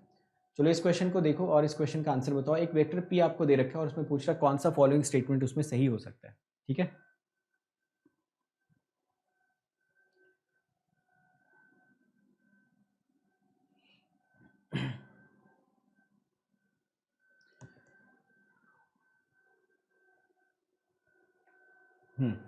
इस क्वेश्चन को देखिए और इसका आंसर बताइए। ये अगर आपको डेटा नहीं दिख रहा है तो मैं डेटा आपके लिए यहाँ पे लिख देता हूँ। X cube y a x cap minus x square y square a y cap minus x square y z a z cap, है ना। तो ये डेटा आपको क्वेश्चन में मेंशन कर रखा है, इसी को जस्ट मैंने आपके लिए यहाँ पे दोबारा लिख दी। तो यार देखो जल्दी और इसका आंसर भी बताओ कितना आना चाहिए। तो अगर आपसे पूछा गया है कि हाँ, अगर आपसे इसमें पूछा गया है कि एक वेक्टर पी आपको मेंशन कर रखा है कि क्या ये वेक्टर पी आपका सोलेनॉइडल है या फिर ये वेक्टर आपका इरोटेशनल है, तो सोलेनॉइडल के लिए क्या चेक करोगे।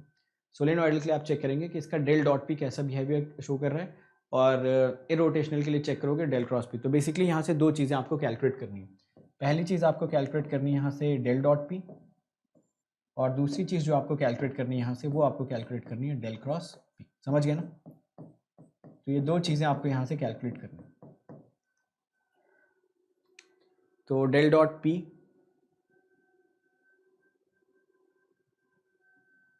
थ्री दो तीन, तो डेल डॉट पी तो जीरो दिख रहा है, ये तो जीरो दिख रहा है। डेल क्रॉस पी निकालते हैं। डेल क्रॉस पी तो खैर कैलकुलेट करना पड़ेगा, बट एक नज़र में देख के ज़ीरो लग तो नहीं रहा है, क्योंकि चलो वो निकाल लेंगे। तो कम से कम नीदर वाले ऑप्शंस तो ये तो गलत हो गया। ठीक है, तो ऑप्शन या तो ए आएगा या तो डी आएगा। आई थिंक ए ऑप्शन आपका आ जाना चाहिए, है ना, जैसा मुझे एक नज़र से लग रहा है, but still you can try. आ रहा ना ए ऑप्शन सबका, यस। तो डेल डॉट ए तो डायरेक्टली, डेल डॉट पी तो डायरेक्टली जीरो दिख रहा है, बट डेल क्रॉस पी जो आप कैलकुलेट करोगे, डेल क्रॉस पी में सिंपली जस्ट आपको कर्ल कैलकुलेट कर लेना, कर्ल आपका यहाँ से दिख जाएगा नॉन जीरो। चलिए बढ़ते हैं अगले क्वेश्चन की तरफ। ये क्वेश्चन, ऐसा सेम क्वेश्चन मैंने आपको क्रैश कोर्स में भी कराया था। क्रैश कोर्स में मैंने आपको एक सिंपल सा एक एग्जाम्पल दिया था कि आप हमेशा एक इमेजिनरी बॉल इमेजिन करके हमेशा कर्ल वगैरह की वैल्यूज़ को कैलकुलेट कर सकते हो। तो यहाँ पे तीन शेप दे रखे हैं, एक शेप बाहर निकल रहा है, एक शेप रोटेट हो रहा है, और एक शेप कुछ ऐसा दे रखा है। तीनों में आपको बताना है। इसमें पॉइंट इसने मेंशन नहीं किया, वैसे तो इसको पॉइंट मेंशन करना चाहिए इस क्वेश्चन में, तो पॉइंट मैं अपनी तरफ से मेंशन कर दे रहा हूँ। ठीक है, तो आपको ना इस पर्टिकुलर पॉइंट पे, क्योंकि जो भी डाइवर्जेंस और कर्ल्स होते हैं ना वो हमेशा पॉइंट के लिए डिफाइन होते हैं। हर एक पर्टिकुलर पॉइंट पे डाइवर्जेंस और कर्ल्स की जो वैल्यूज़ होती है ना वो वैल्यूज़ आपकी चेंज होती रहती है। तो यहाँ पे ये जो पर्टिकुलर पॉइंट आपको मेंशन कर रखा है ना, इस वाले पॉइंट पे, इस पॉइंट पे, इस पॉइंट पे आपको बताना है इन पर्टिकुलर पॉइंट्स पे आपका ये वेक्टर x है, ये वेक्टर y है, ये वेक्टर z है, इनका क्या क्या बिहेवियर आपको देखने को मिल सकता है। चलो पहले वाले में तो ये पक्की बात है कि ये जो वेक्टर है ये कैसा है, रेडियल इन डायरेक्शन है। मैंने आपको बताया था अगर रेडियल इन डायरेक्शन होता है तो उसका कर्ल हमेशा क्या होता है, जीरो, या फिर उसका डाइवर्जेंस हमेशा क्या होता है, नॉन जीरो। तो पहले वाले ग्राफ में दो चीज़ें मैं आपको बता रहा हूँ। फर्स्ट वाले में that del dot x is not zero but del cross x has to be zero, क्योंकि कोई रोटेशन है नहीं वहाँ पे। सब में मैं दोनों दोनों लिख देता हूँ। इस पर अगर आप देखें तो ये पूरी तरीके से सोलेनॉइडल है आपका जो वाई वाला है। सोलेनॉइडल का मतलब क्या हो गया,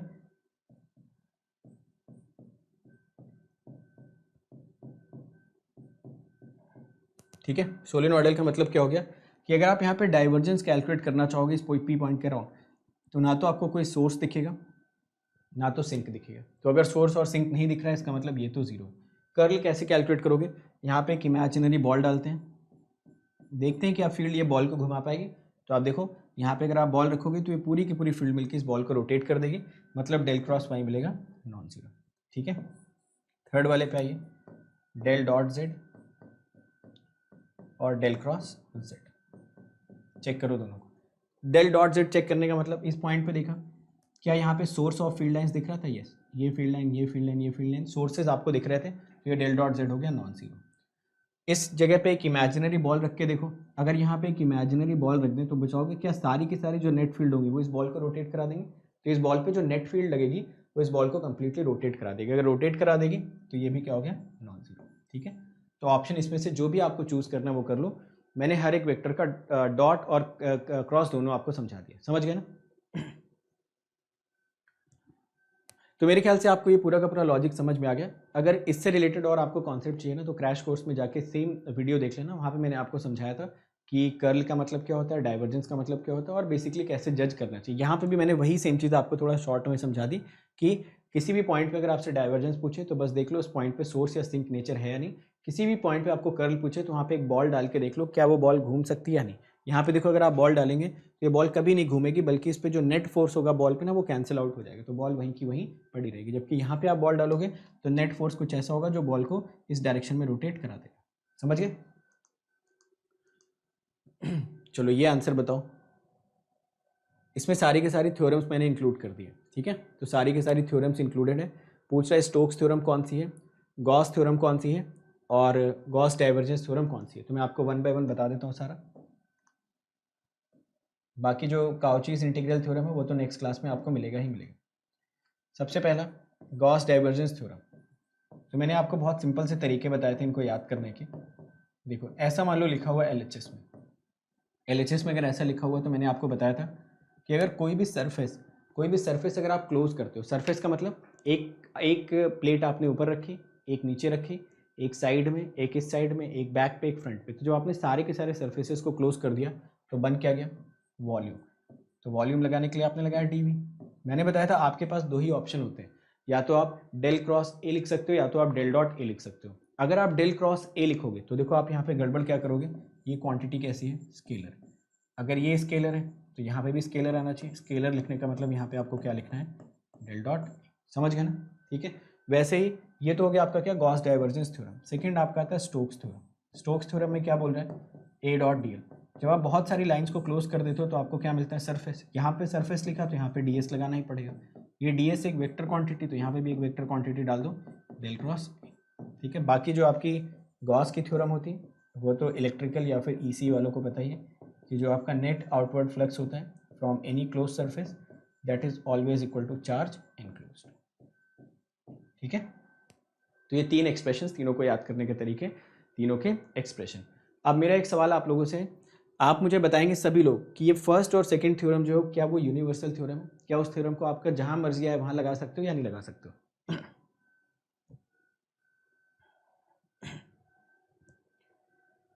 क्या ऑप्शन ए में भी अगर बॉल डालेंगे तो वो भी रोटेट नहीं करता है ना, कहाँ रोटेट नहीं किया ना, वही तो मैं बोल रहा हूँ। फर्स्ट ऑप्शन में बॉल रोटेट नहीं कर रहा है, that is why this del cross x is coming out to be zero. समझ गए ना, इस वजह से इसको जीरो रखा है क्योंकि बॉल रोटेट नहीं कर रहा। नेट फोर्स जो बॉल पे लगेगा वो कैंसिल आउट हो जाएगा। यहाँ पे नेट फोर्स कैंसिल आउट नहीं होगा, नेट फोर्स इसको घुमा देगा। एक फोर्स इसका वर्टिकल कॉम्पोनेंट तो कैंसिल हो जाएगा बट हॉरिजॉन्टल कॉम्पोनेंट इसको घुमा देगा। यहाँ पे तो दिख ही रहा है कि घूम जाएगा। समझ गए ना। तो जब बॉल घूमती है ना तभी आपका जो क्रॉस प्रोडक्ट आता है वो नॉन जीरो आना चाहिए। अगर बॉल घूम नहीं रही इसका मतलब कर्ल आपका कैसा है, जीरो। समझ गए। चलो तो मैं आपसे पूछ रहा हूँ कि ये जो थ्योरम्स मैंने बताई, क्या ये थ्योरम्स जब मर्जी चाहे तब लगा सकते हो, नहीं। ये थ्योरम्स तभी वैलिड होती है जब आपका ए जो होता है वो कैसा होता है, एनालिटिक। एनालिटिक का मतलब it should be continuous and differentiable at every point. कहाँ पे, at every point inside this volume, at every point inside this surface. अगर आपको याद हो मैंने एक क्वेश्चन करा के आपको प्रूफ करके भी दिखाया था वहाँ पे कि जब हम डाइवर्जेंस थ्योरम लगा रहे थे तो आंसर जीरो आ जा रहा था, जबकि जब हम ओपन लाइन इंटीग्रल्स को ब्रेक कर करके कैलकुलेट कर रहे थे तो आंसर -2π आ रहा था और करेक्ट आंसर हमने -2π चूज़ किया था। तो मैं सभी लोगों से बोलूँगा कि एटलीस्ट वेक्टर कैलकुलस में जो क्रैश कोर्स में मैंने जितने कॉन्सेप्ट बताए ना वो ज़रूर आप देख लो यार, क्योंकि मैंने वहाँ पे बहुत सारे एक्सेप्शनल कॉन्सेप्ट्स आपको समझाएं जो आपको कहीं और देखने को नहीं मिलेंगे। और वो कॉन्सेप्ट अगर आप एक बार सीखते हो तो आपसे जो गलती होने वाली होगी, मतलब आपसे जो गलती हो सकती है, जो बच सकती है, वो गलती आपसे नहीं होगी एग्जाम में जाके। समझ आया ना सबको। तो ये थ्योरम तभी लगती है जब आपका ये वेक्टर एक ऐसा होता है एनालिटिक। एनालिटिक का मतलब सिंपल सा मतलब ये समझो कि ये जो फंक्शन होना चाहिए it should be continuous and differentiable at every point inside the given volume और इनसाइड द गिवन सरफेस। समझ गए ना, ठीक है। चलिए आते हैं नेक्स्ट क्वेश्चन पे। चलो तो अब वेक्टर इंटीग्रेशन के क्वेश्चन स्टार्ट हो गए। अभी तक जो क्वेश्चंस आप कर रहे थे ना वो सारे के सारे क्वेश्चंस क्या थे, उसमें हम लोगों ने वेक्टर अलजेब्रा के लगभग सारे के सारे कॉन्सेप्ट और जो वेक्टर के टूल्स होते हैं वो सारे के सारे टूल्स हम लोगों ने डिस्कस कर लिए। तो बेसिकली अभी तक हम लोग डिफरेंशियल वेक्टर कैलकुलस देख रहे थे जहाँ पे ज़्यादातर जगह पे आपने डिफरेंशिएशन किया। अब आते हैं हम लोग वेक्टर इंटीग्रल कैलकुलस पे। तो वेक्टर इंटीग्रल कैलकुलस में देखो तीन चीज़ें होती हैं। एक होता है आपका line integral. Line integral calculate करने के कितने तरीके, एक बेसिक तरीका, दूसरा जो तरीका होता है उसको हम लोग बोलते हैं स्टोक्स थ्योरम। जब भी आप लाइन इंटीग्रल कैलकुलेट करने जाते हो तो हमेशा आपके पास दो तरीके होते हैं। अगर आपका line integral open line integral दे रखा है तो आप उसको कुछ कर नहीं सकते हो, ओपन लाइन इंटीग्रल के अकॉर्डिंग ही सॉल्व करना पड़ेगा, मतलब डिफरेंशिएशन मतलब नॉर्मल इंटीग्रेशन करना पड़ेगा। बट अगर लाइन क्लोज दे रखी है और लाइन उसने क्लोज मेंशन कर दी, उस केस में आप बहुत सारी डिफरेंट चीज़ें यूज़ कर सकते हो। लाइन अगर उसने क्लोज मेंशन कर दी है तो आप ग्रीन्स थ्योरम भी यूज़ कर सकते हो। लाइन अगर उसने क्लोज मेंशन कर दी है तो आप स्टोक्स थ्योरम भी यूज़ कर सकते हो। दूसरी इंपॉर्टेंट चीज़, एग्जाम में आपको कैसे पता चलेगा कि लाइन क्लोज है या नहीं, तो लाइन को देख के कभी नहीं पता चलेगा लाइन क्लोज है या नहीं, आपको क्वेश्चन पढ़ना पड़ेगा। मतलब क्वेश्चन में अगर ऐसा सिंबल बना रखा है A.dl तो आप ये नहीं बोलोगे कि ये लाइन तो क्लोज है, पता नहीं क्लोज है या नहीं, ये सी चेक करना पड़ेगा क्वेश्चन में कैसा डिफाइन कर रखा है। तो मैथ्स में और EMFT में एक बेसिक डिफरेंस होता है। अगर यही क्वेश्चन EMFT में आएगा तो वो यहाँ पे गोला बना के दे देगा, बट सेम क्वेश्चन अगर मैथ्स में आएगा तो वो बस ओपन इंटीग्रल बना के आपको मेंशन कर देगा और वो डिफाइन करेगा क्वेश्चन में कि this C is a closed curve. ठीक है, तो मैंने अभी तक क्या क्या आपको समझा दिया। मैंने आपको बताया कि जो आप इंटीग्रेशन के क्वेश्चंस करोगे वेक्टर वाले, उसमें जो पहला क्वेश्चन आपको दिखेगा वो दिखेगा लाइन इंटीग्रल का। लाइन इंटीग्रल दो तरीके के हो सकते हैं, एक क्लोज एक ओपन। ओपन लाइन इंटीग्रल आएगा तो कुछ कर नहीं पाओगे, नॉर्मल तरीके से उसको कैलकुलेट करना पड़ेगा।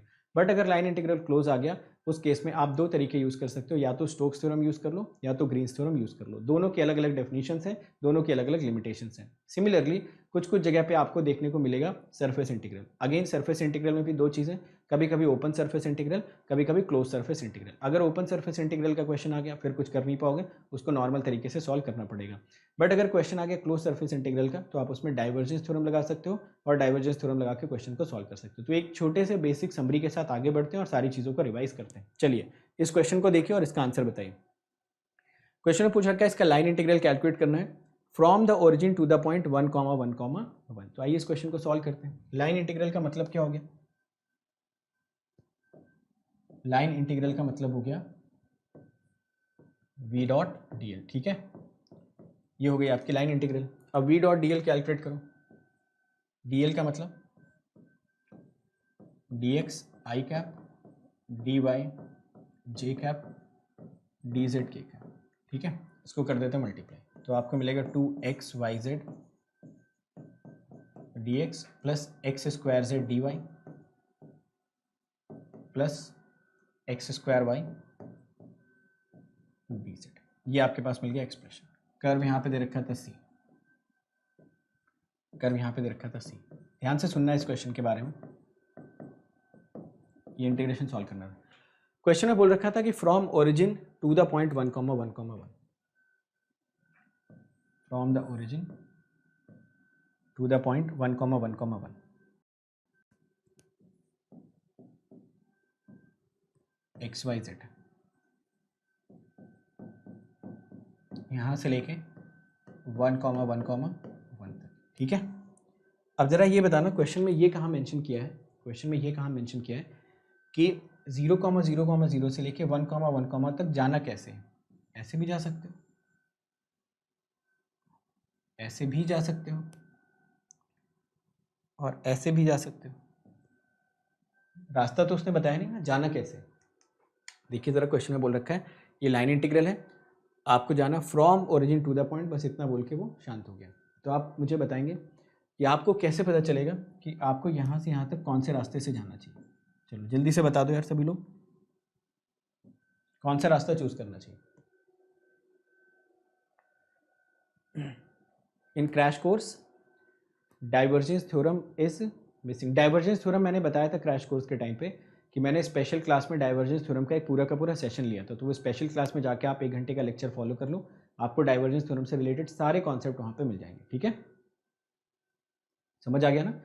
तो स्पेशल क्लास में ले रखा, वो भी एब्सोल्युटली फ्री ऑफ कॉस्ट है, आप जाके वहाँ से फॉलो कर सकते हैं। फाइन, तो ज़रा मुझे बताओ इसमें से कौन सा रास्ता हम चूज़ करेंगे, ये वाला करें, ये करें, ये करें। देखो ज़रा ध्यान से सुनना, जब भी ऐसे क्वेश्चंस आते हैं बहुत ध्यान से सुन लीजिए, जब भी ऐसे क्वेश्चंस आते हैं ना उसमें हमेशा दो चीज़ें लगती हैं, दो चीज़ें लगती हैं जब रास्ते मेंशन नहीं किए होते। पहला, if path is not mentioned, path is not mentioned. तो जब भी आपका रास्ता मेंशन नहीं किया होता ना तो हमेशा दो चीज़ें आप लगा सकते हो। इन दो के बाहर जनरली आपका क्वेश्चन नहीं आना चाहिए। पहला, जो आपका वेक्टर होगा ना, नाम क्या दिया, वी दिया ना, चलो मैं लिख देता हूँ, वेक्टर एफ हो सकता है वेक्टर एफ क्या हो, कंजर्वेटिव।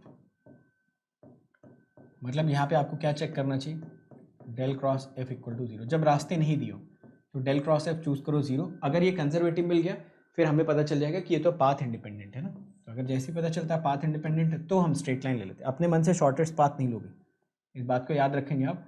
अपने मन से आप शॉर्टेस्ट पाथ नहीं लेंगे जब तक आपने ये प्रूफ नहीं कर दिया है कि ये कंजर्वेटिव है या नहीं।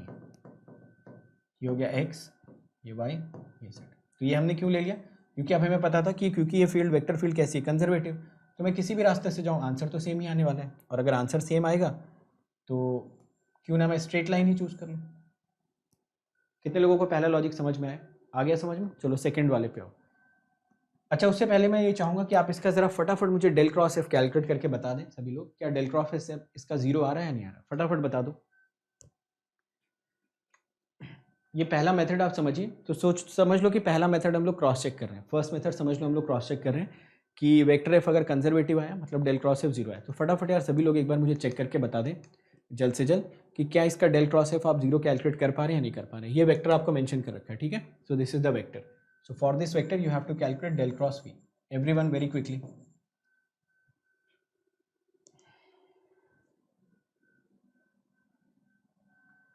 बोलो भाई, जल्दी बोलो यार। दो चीज़ें प्रूफ करनी पड़ती हैं, दोनों चीज़ें वन बाय वन हम लोग करते हैं, ठीक है। तो यार ये जल्दी बता दो सभी लोग निकाल के, क्या इसका डेल क्रॉस एफ 0 आ रहा है या नहीं आ रहा है? आ रहा 0?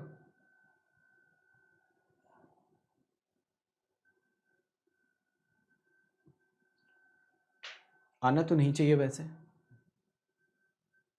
वैसे तो नहीं आना चाहिए, बट फिर भी चेक करिए। आ रहा 0, चेक कर लिया। चलो मैं मान लेता हूँ आपने निकाला तो शायद 0 आ रहा होगा। चलो अगेन 0 आ गया, इसका मतलब एक तो हो गया, हम ये चेक कर सकते हैं। बट एक दूसरा भी एक पावरफुल मेथड होता है, दूसरा वाला भी मैं समझाता हूँ। यूज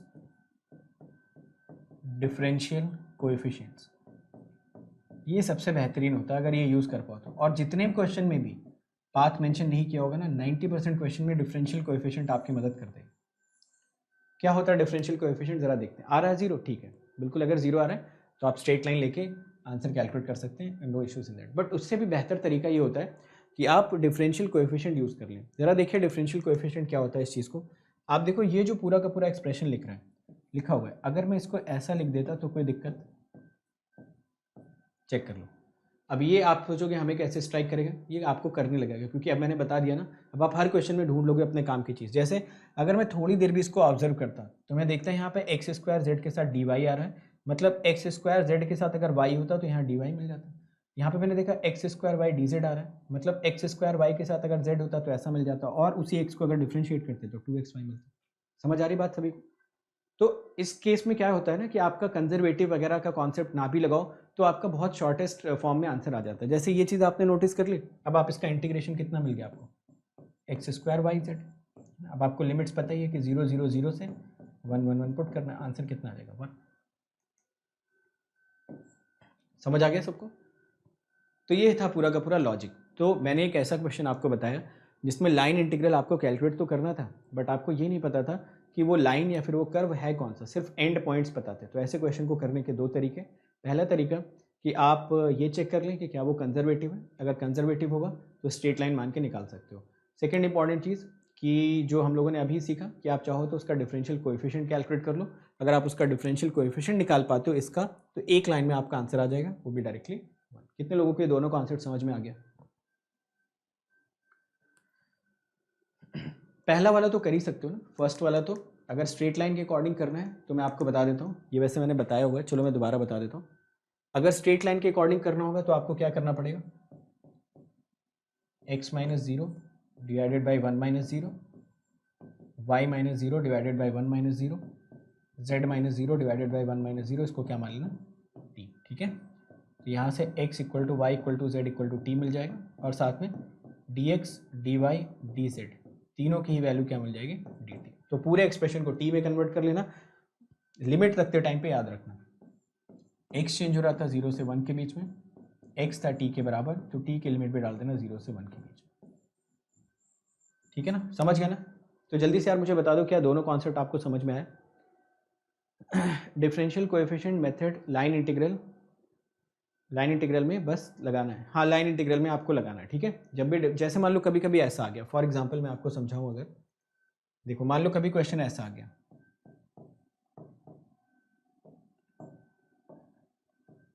ठीक है,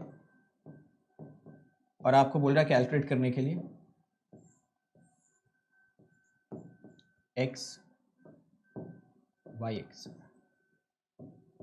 ठीक है, ऐसा कुछ आपको मेंशन कर रखा है, और यहाँ पे उसने पाथ दे रखा है, ऐसा कोई भी आर्बिट्रेरी पाथ दे रखा है 0,0 1, तो आपको दिख ही रहा है ना यहाँ पे क्यों कंजर्वेटिव वगैरह ये सब प्रूफ करें।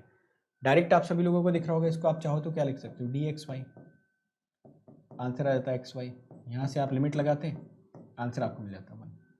तो ऐसे जितने भी डिफरेंशियल कोएफिशिएंट, अब डिफरेंशियल कोएफिशिएंट अगर आपको याद हो तो मैंने डिफरेंशियल इक्वेशन पढ़ाते टाइम पे करीबन 14 या 15 डिफरेंशियल कोएफिशिएंट्स आपको याद कराए थे। तो 14-15 डिफरेंशियल कोएफिशिएंट्स याद रखो, और 2-4 क्वेश्चन आप करोगे ना, 2-4 क्वेश्चन आप करोगे ना, तो आपको खुद ही अंदाजा लग जाएगा क्वेश्चन देखते ही कि क्यों ना इसको डिफरेंशियल कोएफिशिएंट में कन्वर्ट कर दे। बस पता होना चाहिए कि लाइन इंटीग्रल के क्वेश्चंस को डिफरेंशियल कोएफिशिएंट में कन्वर्ट करके भी करा जाता है। अगर ये आइडिया आपके दिमाग में रहेगा, ये एक क्वेश्चन मैंने करवा दिया, तो आगे से हर बार आप सोचोगे, जब भी आपके सामने ये इंटीग्रेशन आएगा, आप सोचोगे थोड़ा सा दिमाग लगा कि क्यों ना इसको डिफरेंशियल कोएफिशिएंट में कन्वर्ट कर दें। समझ गए ना?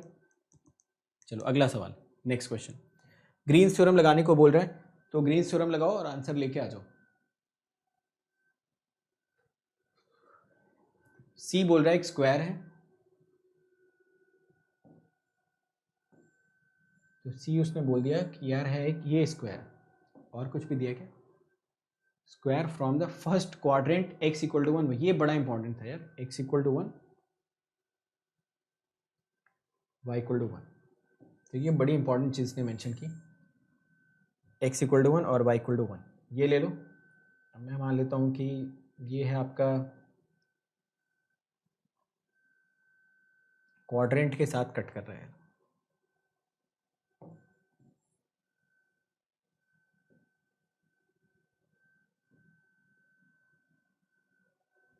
आप लोग लगाते रहो एक्स वाई, ठीक है।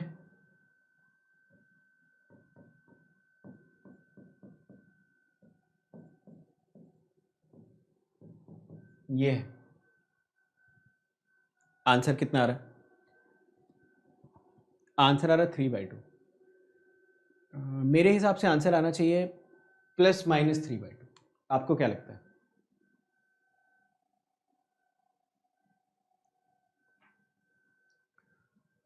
मेरे हिसाब से जो आंसर आना चाहिए वो आंसर आना चाहिए +3/2 और -3/2 भी आ सकता है।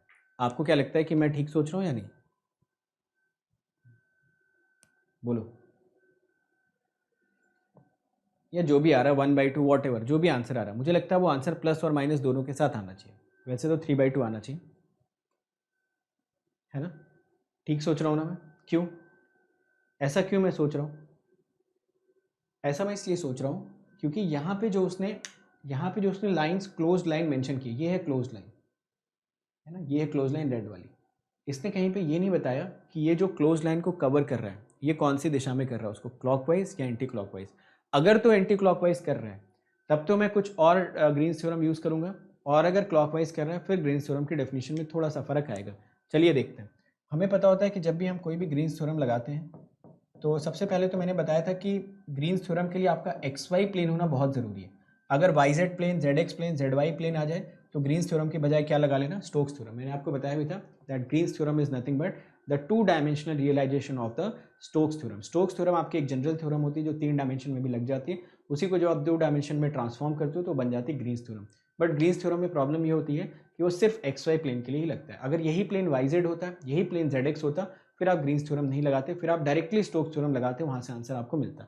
चलिए खैर, ये आपको मिलेगा double integration of del N by del x minus del M by del y d x d y. अब इंपॉर्टेंट चीज़ यहाँ पे ये थी कि बाहर प्लस लगाया जाए या माइनस लगाया जाए, तो हम यहाँ पे लिखेंगे कि this is plus when it is a C W, है ना। तो एक ए सी डब्ल्यू अगर यहाँ पे ये है फिर हम इसको मान सकते हैं प्लस। चलो कैलकुलेट करो आंसर। अब तो आंसर कैलकुलेट करना बहुत ईजी है, जस्ट यहाँ से एम और एन निकाल लेते हैं, ठीक है। तो यहाँ पे मुझे ये दिख रहा है एम और ये दिख रहा है एन, ठीक है। एम के साथ डी एक्स है, एन के साथ डी वाई है। तो यहाँ पे आप del N by del x जब कैलकुलेट करोगे तो ये तो आपको मिल जा रहा है y + 2y और ये मिल गया dx dy। ये चीज़ आपको मिल गई ना, इसको जो आप डिफ्रेंशिएट करोगे तो -2y मिल जाएगा। ओवरऑल वैल्यू आपको मिल रही है 3 double integration of y dy dx in this surface. अब ऑब्वियसली ये एक डबल इंटीग्रेशन बन गया। ये था सरफेस आपका x = 0 से x = 1, y = 0 से y = 1। ये था आपका s। तो यहाँ पे एक स्ट्रिप कट करनी पड़ेगी आपको, तो ये स्ट्रिप मैंने कट करके मूव करा दिया। जब ये स्ट्रिप मैंने वर्टिकली कट की तो इनर बॉक्स किसके रिस्पेक्ट में आ गया, y के रिस्पेक्ट में। इनर बॉक्स ले लो आप y के रिस्पेक्ट में, y dy। y की लिमिट आपको दिख जानी चाहिए 0 से लेके 1 और आउटर बॉक्स आपका आ जाना चाहिए x के रिस्पेक्ट में और x की लिमिट ले लो x = 0 से 1। आंसर आपको मिल जाएगा 3/2 प्लस का। ठीक है, तो प्लस का 3/2 आंसर कब मिला, 12 बजे। 12 बजे तो प्लस का 3/2 आपको कब मिला, जो आपने कैसा माना था ACW। बट मेरे ख्याल से इसका 3/2 के साथ साथ आपका एक आंसर ये भी पॉसिबल होता क्योंकि उसने डायरेक्शन मेंशन नहीं किया। ठीक है, तो अगर ये ऑप्शन में -3/2 भी देता तो भी हम कन्विंस्ड होते, तो भी हम सही से आंसर कैलकुलेट कर सकते थे। ठीक, समझ गए ना सभी लोग, नहीं समझे, समझ गए।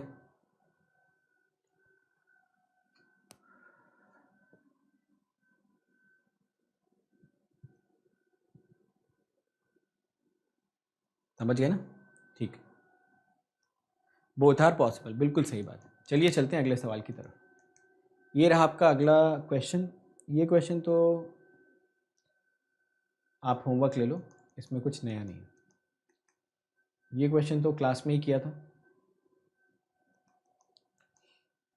ये क्वेश्चन करिए यार, ये क्वेश्चन अच्छा क्वेश्चन है, इतना भी अच्छा नहीं है, बेसिक सा क्वेश्चन है। ठीक है, based on divergence theorem, very simple question, just you have to read this question out.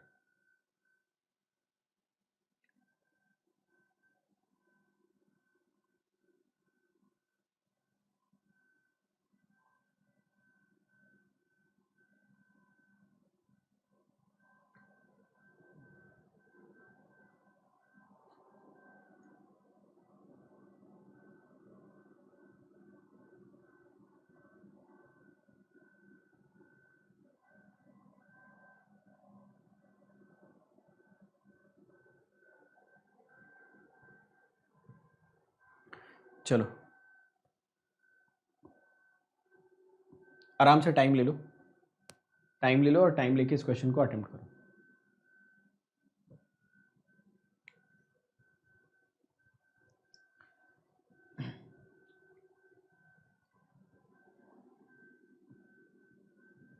A option आ रहा है किसी का,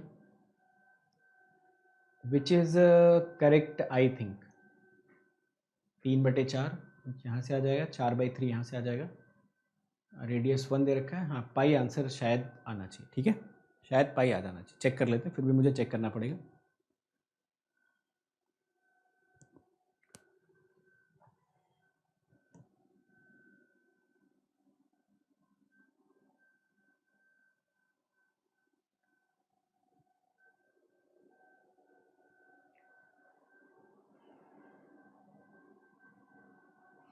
चलो आई होप सभी लोगों ने कैलकुलेशन कर ली। चलिए देखिए इस क्वेश्चन में क्या दे रखा है। पहले मेरे एक एक करके सारे सवालों का जवाब दे देना। अगर आप क्वेश्चन के आंसर कर पाओगे करेक्टली तो मैं मान लूंगा कि आप ये क्वेश्चन लगा सकते हो। ठीक है, चलो ये दे रखा है आपको F.n∨d। First of all open integral या क्लोज इंटीग्रल, जल्दी जल्दी आंसर बताइए। ठीक है, मैं बिना आंसर सुने आगे नहीं बढ़ूंगा। पहला मेरा क्वेश्चन है कि ये ओपन सरफेस दे रखा है या क्लोज सरफेस दे रखा है, बताइए ज़रा। ये जो एक्सप्रेशन यहाँ पे मेंशन किया है ये ओपन है या क्लोज है? तो आप बोलोगे ये तो आपने खुद ही ओपन बना रखा है ना, तो क्या पूछ रहे हो ओपन या क्लोज। मैंने अभी अभी आपको समझाया कि ये इंटीग्रेशन देख के आप बता ही नहीं सकते ये ओपन है या क्लोज है, इसको पढ़ना पड़ेगा ना, ये एस है क्या, ये सवाल में दिए होते हैं। मैथ्स में और EMFT में अगर आप थोड़ा सा डिफरेंस देखना चाहो तो ऐसे डिफरेंस आपको क्वेश्चंस में दिखेंगे। अगर यही क्वेश्चन EMFT का होता ना तो यहाँ पे बीच में उसने गोला बनाया होता। अब यहाँ पे इसने गोला नहीं बनाया, एस लिखा। आइए पढ़ते हैं एस है क्या, ज़रा देखिए। Where S is the sphere. अब अगर उसने स्फीयर बोल दिया तो स्फीयर क्लोज होता है या ओपन होता है? सभी को पता है कि स्फीयर आपका कैसा होता है, एक एक क्लोज्ड सरफेस होता है। तो यहाँ पे उसने बोल रखा है स्फीयर क्लोज सरफेस है। तो हमें ये चीज़ तो बहुत क्लियरली पता है कि अगर तो ये सरफेस क्लोज हो गया फिर तो हम इसमें बहुत कुछ कर सकते हैं, है ना। इसको मैं चाहूँ तो ऐसा भी लिख सकता हूँ, क्योंकि D A is what, D A का मैग्नीट्यूड और इसकी डायरेक्शन, किसी भी सरफेस की जो डायरेक्शन होती है वो उसकी नॉर्मल होती है। फिर तो मैं इसमें बहुत कुछ कर सकता हूँ, जैसे कि इसमें मैं थ्योरम लगा सकता हूँ, del dot F d V लगा सकता हूँ ना मैं इसमें थ्योरम। आइए ज़रा देखिए, डेल डॉट एफ अगर आप कैलकुलेट करोगे, एफ यहाँ पे दे क्या रखा है, पोजीशन वेक्टर। एफ अगर उसने पोजीशन वेक्टर आपको मेंशन कर दिया तो क्या इसकी वैल्यू 3 हो जाएगी ना। तो ये 3/4 मैंने बाहर ले लिया, बिकॉज आई हैव अंडरस्टूड कि ये जो डेल डॉट एफ है इट इज़ 3। अब अंदर आपको बच रहा है ट्रिपल इंटीग्रेशन 1 डी वी। तो ये क्या रिप्रेजेंट करता है, triple integration 1 D V volume represent करता है किसका, जो भी आपने क्लोज्ड सरफेस ले रखा था। क्लोज सरफेस क्या था, स्फीयर था। तो आंसर आपको कितना दिख जाना चाहिए, 3/4 into 4/3 pi r cube. Answer कितना आ जाएगा, पाई। समझ आ गया ना। तो इसका आंसर आपको मिल गया पाई। ठीक है, तो ये था आपका नेट आउटवर्ड फ्लक्स जो अभी आपने कैलकुलेट किया ना, पाई। तो अगर यही एफ वेक्टर आपका इलेक्ट्रिक फील्ड होता तो इसकी यूनिट हो जाती कूलम, और अगर यही एफ आपका मैग्नेटिक फील्ड होता तो इसकी यूनिट हो जाती टेस्ला। ठीक है,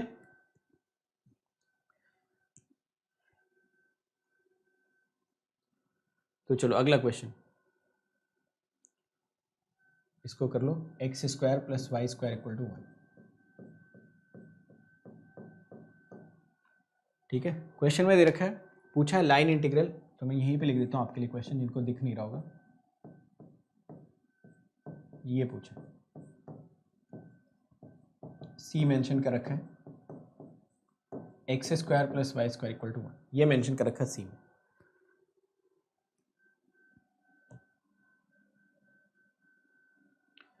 बिल्कुल सही बात है, क्वेश्चन में देख के मालूम होगा। यहाँ पे मैंने लिख दिया क्वेश्चन, ये पूछा आपसे, और z = 1 भी मेंशन कर रखा है। क्वेश्चन में z = 1 भी मेंशन किया हुआ है।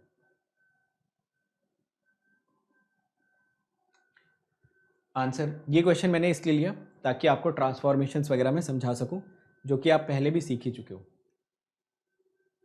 YZ I कैप, चलो सॉल्व करते हैं इस क्वेश्चन को भी। तो इस क्वेश्चन में आपको दे रखा है YZ I कैप, ये तो आपको पता ही है, that it is DX I cap, DY J cap, DZ K cap, है ना। DL की वैल्यू यही होती है। जो आप इनका डॉट प्रोडक्ट ले लेंगे तो डॉट प्रोडक्ट लेने से आपको मिलेगा double integration of YZ DX। Question में Z1 दे रखा था तो उसको भी खैर इंक्लूड कर ही लेते हैं। हमें मिल गया सिंगल इंटीग्रल या डबल, सिंगल है ना। तो हमें मिला फाइनली y dx। यहाँ पे बट जो कर्व दे रखा था वो दे रखा था एक सर्कल। तो c जो उसने मेंशन किया था वो बता रखा था x² + y² = 1। ठीक है, अब जरा मुझे बताना, अगर कल भी मैंने आपको ये चीज़ बताई थी, ये जो कर्व इसने मेंशन कर रखा है x² + y² = 1, इसमें आपको क्या लगता है कि x y दोनों वेरी होंगे, सॉरी r और थीटा दोनों वेरी होंगे? यस, r कांस्टेंट रहेगा, सिर्फ थीटा वेरी होगा। तो सभी लोग मुझे बता सकते हैं, क्योंकि ये सर्कल है, ये सिंगल लाइन इंटीग्रल कैलकुलेट हो रहा है। सिंगल लाइन इंटीग्रल हमेशा लाइन पे कैलकुलेट होता है। ये लाइन का फॉर्मेट है जो भी यहाँ पे इसने मेंशन कर रखा है डेटा। कुछ नहीं मेंशन होता तो ACW मान लेते हैं। तो इस केस में जो आप ट्रांसफॉर्मेशंस लगाओगे तो आप सिंपली रखेंगे x = r cos theta, r की वैल्यू 1 है, ये हो गया cos थीटा। y की वैल्यू आप सिंपली रखोगे r sin थीटा, r की वैल्यू 1 हो गई sin थीटा। कल भी मैंने बताया था, यहाँ प्रॉपर आपको dx dy दोनों को डिफ्रेंशिएट करके डालना पड़ेगा। जबकि अगर यही डबल इंटीग्रेशन होता ना तो आप सिंपली dx dy की value r dr d theta डाल देते। उस केस में दोनों को अलग अलग डिफ्रेंशिएट नहीं करते, क्योंकि वहाँ r और थीटा दोनों वेरी करते हैं। ठीक है, यहाँ पे सिर्फ थीटा वेरी कर रहा है तो डिफ्रेंशिएशन भी कर सकते हैं। तो यहाँ से आपको y की वैल्यू मिल जाएगी sin थीटा, dx आपको मिल जाएगा sin square theta d theta, theta की लिमिट आपको मिल जाएगी 0 to 2 पाई, आंसर मिल जाएगा -पाई। ठीक है, -पाई जैसा कोई ऑप्शन है? एक ऑप्शन है -पाई जैसा। समझ गए? ठीक है, मैथ्स के यार लाइव लेक्चर कॉम्प्रिहेंसिव वाले स्टार्ट होंगे, गेट के बाद स्टार्ट होंगे। इसके पहले ऑलरेडी पल्लव सर ने पढ़ा रखा है कॉम्प्रिहेंसिव, और क्रैश मैंने पढ़ा रखा है। तो आप देख लो, जिनसे फ्रीक्वेंसी मैच हो जाए उनसे पढ़ लो। ठीक है, सारे टीचर अच्छे होते हैं, कोई टीचर ख़राब नहीं होता है। जो भी टीचर इंडिया लेवल पे पढ़ा रहा है उसने काफ़ी मेहनत की है अब डिपेंड ये करता है कि आपको किससे फ्रीक्वेंसी मैच होती है, ठीक है। हर टीचर से सबकी फ्रीक्वेंसी नहीं मैच हो सकती, हर मूवी सबको पसंद नहीं आ सकती, हर क्रिकेटर सबको पसंद नहीं होता, हर हीरो सबको नहीं पसंद होता, मूवी सबकी टेस्ट डिफरेंट होती, तो डाइवर्सिटी है ना, तो इसी वजह से तो अलग अलग लोग प्रेजेंट होते हैं। तो जिनसे मैच करे उनसे पढ़ लो बस, है ना। तो कुछ लोग बस पढ़ने के सिवा सब कुछ कर लेते हैं। कुछ लोगों का तो यार मैंने यहाँ तक देखा है कि उनकी कॉपी में प्रॉपर रेटिंग रहती है कि इस टीचर ने कौन से टॉपिक को कहाँ से कहाँ तक पढ़ा रखा है, इसको कितनी रेटिंग दे रखी है। तो उन्होंने एक सब्जेक्ट के 10 टीचर्स की लिस्ट बना के सबकी रेटिंग बना दी कि ये नंबर 1 है, ये नंबर 2 है, ये नंबर 10 है, ये नंबर 5 है। तो पढ़ाई छोड़ के बस सारा जितना भी पढ़ाई के अराउंड काम होता है नेतागिरी वाला, वो नेतागिरी वाले सारे काम कर लेते हो, बस पढ़ाई नहीं करते हो। तो जो भी पढ़ा रहे हैं यार सब आप ही के लिए पढ़ा रहे हैं, कहीं से भी पढ़ो, कुछ भी पढ़ो, पढ़ लो, बस एग्ज़ाम निकालो, जॉब करो, अपनी आगे की लाइफ देखो, आगे जल्दी सक्सेसफुल हो, आगे बढ़ो, ये इंपॉर्टेंट होता है। मोर और लेस सब सेम ही पढ़ाते हैं। अब इसमें मैथ्स में या किसी भी टॉपिक में ऐसा थोड़ी होगा कि कोई आपको अलग पढ़ा देगा। हाँ ये ज़रूर है कि अगर कोई एग्ज़ाम निकाला हुआ टीचर आपको पढ़ा रहा है, जिसने खुद एग्ज़ाम निकाला है, तो वो शायद आपके साइकी को बेहतर समझ सके कि एग्ज़ाम निकाला कैसे जाता है, ठीक है। एक ये थोड़ा सा डिफरेंस आप मान सकते हो। चलिए इस क्वेश्चन को ट्राई करिए। क्वेश्चन नहीं दिख रहा है, रुक जाओ।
अब देखो दिख जाना चाहिए।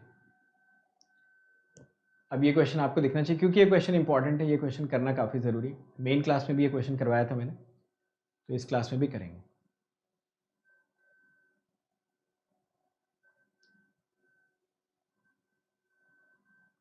अगर अभी भी नहीं दिखा इसका मतलब कभी नहीं दिखेगा फिर। चलो अब दिखना चाहिए, ठीक है। अब तुमने इतनी मेहनत करवा ली, इसका मतलब अब तुम्हारी रिस्पॉन्सिबिलिटी बनती है कि तुम ये क्वेश्चन सॉल्व करके दिखाओ। तो अब इस क्वेश्चन के लिए तुमने मुझसे एक्स्ट्रा मेहनत करवाई, तो अब ये जिम्मेदारी है कि इस क्वेश्चन को आपको सॉल्व करना है और आंसर निकालना पड़े।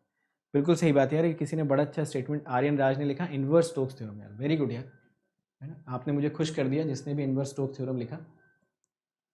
तो मैं यही एग्जैक्टली सुनना चाह रहा था, कम से कम ये 3 वर्ड्स में ज़रूर सुनना चाह रहा था, इन्वर्स स्टोक्स थ्योरम, ठीक है।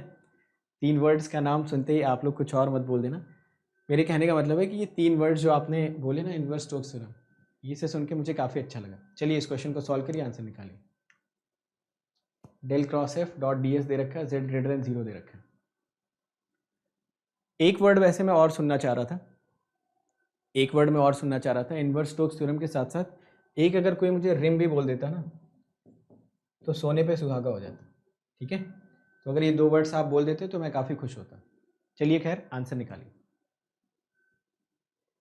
चलो यार आंसर निकालो इसका। 12 बज चुके हैं, 12 बज चुके हैं। तो अभी देखो कोई आर्मी भी एक्टिवेट होने वाली होगी आज, पता नहीं क्यों नहीं हुई। एक आर्मी एक्टिवेट होती है ना 12 बजे। अच्छा उस दिन का मुझे लॉजिक समझ में आ गया कि उस दिन 11:30 बजे ही वो आर्मी क्यों एक्टिवेट हो गई थी? क्योंकि उस दिन क्लास मैंने 9:30 पे स्टार्ट की थी ना। यूजुअली मेरे ख्याल से उनके पास टाइमर होता होगा कि जब भी इनकी क्लास स्टार्ट हो तो 2 घंटे बाद, 1.5 घंटे बाद एक्टिव हो जाना। तो मेरे ख्याल से वो आर्मी उस दिन मिसजज कर गई कि 12 बजे नहीं, उससे पहले आ गई। आज वैसे कोई आया नहीं, पता नहीं क्यों नहीं आया।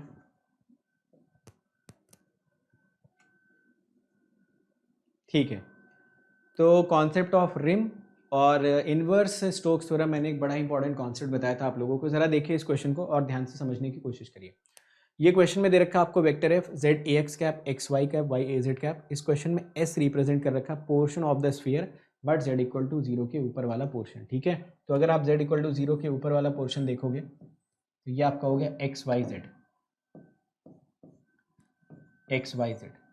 इसका मतलब आप मुझे बताइए कि क्या आपका ये एक इन्वर्टेड बाउल जैसा ही पोर्शन बनेगा या नहीं? चेक करके बोलिए, बताइए मुझे। ये तो आपका इक्वेशन है, x square plus y square plus z square equal to 1।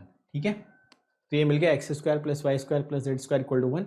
और ये मिल गया आपका एक सरफेस, जो कि ऑब्वियसली यहाँ पे बंद कर देते हैं इसको। ठीक है, तो ये आपका एक इन्वर्टेड बाउल जैसा शेप मिलेगा। तो ये आप ओपन सरफेस की तरह कंसिडर करोगे या क्लोज सरफेस की तरह?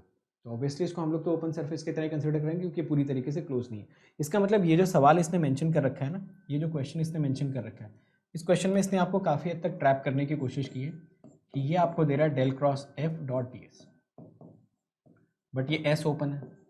तो अगर ये एस ओपन है तो यहाँ पे हम ऑब्वियसली हम गॉस डाइवर्जेंस थ्योरम तो नहीं लगा सकते, क्योंकि गॉस डाइवर्जेंस थ्योरम तभी लगता है जब आपका सरफेस क्लोज्ड होता है। ये सरफेस तो ओपन है, तो हम इनवर्स स्टोक्स थ्योरम लगाएंगे। तो हम आते हैं इनवर्स स्टोक्स थ्योरम की तरफ। ठीक है, तो ये लगा दिया आपने इनवर्स स्टोक्स थ्योरम, बट ये इनवर्स स्टोक्स थ्योरम लगती कहाँ पे? ये जो नीचे वाला रिम रहता है ना, तो ये रिम पे लगती है। तो ऊपर से प्रोजेक्शन डालो, जो आपको रिम दिखेगी वो रिम आपको कुछ ऐसे दिखनी चाहिए, x square plus y square equal to 1 for some z equal to 0। समझ गए ना सभी लोग? तो यहाँ पे ट्रांसफॉर्मेशन क्या लगाओगे? Cos theta y equal to sine theta. R sine theta वैसे लिखना चाहिए, बट आर मुझे यहाँ पे 1 दिख रहा है और मैं रिम के long close line integral calculate करना चाहता हूँ। तो सबसे पहले एफ डॉट डी एल जरा बताना यहाँ से कितना हो जाएगा अगर यहाँ पे हम डी एल का डॉट प्रोडक्ट ले भी लेते हैं। ठीक है, अगर आप यहाँ पे डी एल का डॉट प्रोडक्ट ले भी लेते हो तो ये डी एक्स के साथ आके मल्टीप्लाई होता है, बट रिम पे तो जेड की वैल्यू 0, रिम पे तो जेड की वैल्यू 0। यहाँ पे आपको मिलता है एक्स डी वाई, यहाँ पे मिलता है वाई डी जेड। अगर जेड की वैल्यू 0 है तो डी जेड भी 0 हो जाता है। तो आई होप अल्टीमेटली आपको यहाँ से मिलना चाहिए एक्स डी वाई, और तो शायद कुछ मिलेगा नहीं। समझ आ रहा है ना सबको? तो आई थिंक सिर्फ और सिर्फ आपको यहाँ से एक्स डी वाई ही मिलना चाहिए अगर आप F dot D L calculate करते हैं। समझ रहे हो ना एफ डॉट डी एल कैसे कैलकुलेट करना? कुछ करने की जरूरत नहीं। जेड के पास डी एक्स आ जाएगा तो जेड ही 0 है, वाई के पास डी जेड आ जाएगा, जेड 0 है तो डी जेड भी 0 हो गया। तो यहाँ से एक्स डी वाई मिला। अब ट्रांसफॉर्मेशन यहाँ पे लगा देते हैं, कॉस थीटा डी वाई भी मिल जाएगा आपको, cos theta d theta cos square theta, answer again आ जाएगा पाई। ठीक है, आंसर क्या मिल गया? पाई। समझ गया ना? तो इसका आंसर कितना आना चाहिए? पाई। तो अगर आप किसी ने इनवर्स स्टोक्स थ्योरम बोला और अगर आप रिम भी बोल देते हैं तो मतलब ये पूरा क्वेश्चन वैसे ही डन हो जाता है। ठीक है, समझ गए?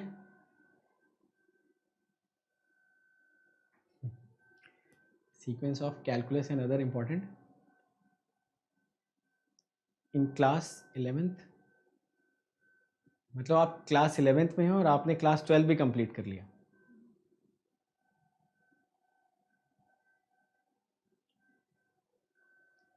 यार क्लास 11th और 12th का मैं बिल्कुल टच में नहीं हूँ। आप क्या कर सकते हो, आप अनअकैडमी के ही जेई चैनल पे जा सकते हो यार। तो आप अनअकैडमी के ही ना जेई चैनल पे जा सकते हो, may be they will give you better answers. ठीक है, तो मुझे बिल्कुल आइडिया नहीं कि क्लास 12th में कैलकुलस का क्या सीक्वेंस होता है या फिर किसी भी चीज़ का क्या सीक्वेंस होता है, बट ये सुन के मुझे काफ़ी अच्छा लगा कि आप 11th में हैं और आपने 12th के सारे सब्जेक्ट तैयार कर लिए। तो आपको देख के आपके सीनियर्स को भी काफ़ी मोटिवेशन मिलेगा जो यहाँ पे क्लासेस कर रहे हैं। तो हो सकता है कि वो गेट के एग्ज़ाम तक आते आते ईएस का भी सिलेबस फिनिश कर पाएँ। ठीक है, तो आप सभी लोग यार इनसे इंस्पिरेशन ले सकते हो और आप भी कोशिश करिए कि आप गेट का एग्ज़ाम आते आते ईएस का भी सिलेबस फिनिश कर लो। अगले साल की बात कर रहा हूँ, इस साल की नहीं। चलो इस क्वेश्चन को करो, आंसर बताओ। अच्छा ये क्वेश्चन यार स्ट्रिक्टली EMFT का क्वेश्चन है, so I am avoiding this question, ठीक है, क्योंकि इसमें पूरी तरीके से आपका कॉन्सेप्ट किसका लग रहा है, इसमें पूरी तरीके से कॉन्सेप्ट किसका लग रहा है, सिलेंड्रिकल कोऑर्डिनेट सिस्टम का, ठीक है। तो इसमें सिलेंड्रिकल कोऑर्डिनेट सिस्टम का कॉन्सेप्ट लग रहा है, तो ये क्वेश्चन एज ऑफ नाउ मैं छोड़ रहा हूँ। जब आपके EMFT के क्वेश्चन स्टार्ट होंगे तो उस टाइम पे ये क्वेश्चन हम लोग कर लेंगे। अदरवाइज जो लोग EC इलेक्ट्रिकल वाले स्टूडेंट हैं they can simply try this question out, इसमें कुछ भी करने की जरूरत नहीं, जस्ट आपको डेल डॉट डी याद होना चाहिए, ठीक है। तो मैं आपको सिलेंड्रिकल कोऑर्डिनेट सिस्टम का डेल डॉट डी बता देता हूँ यार, डेल बाई डेल रो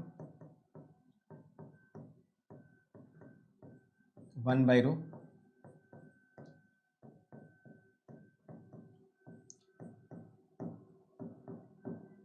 ठीक है dz।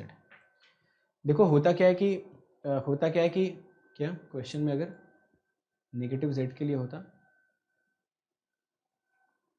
नेगेटिव z के लिए होता तो सेम कॉन्सेप्ट, कौन सा नेगेटिव z पूछ रहे हो यार। इस क्वेश्चन में मैं आपको बता देता हूँ, इस क्वेश्चन का पहले मैं डिस्कशन कर देता हूँ क्या करना है, डी डॉट डी एस, ठीक है, ये आपका डी डॉट डी, समझ गए।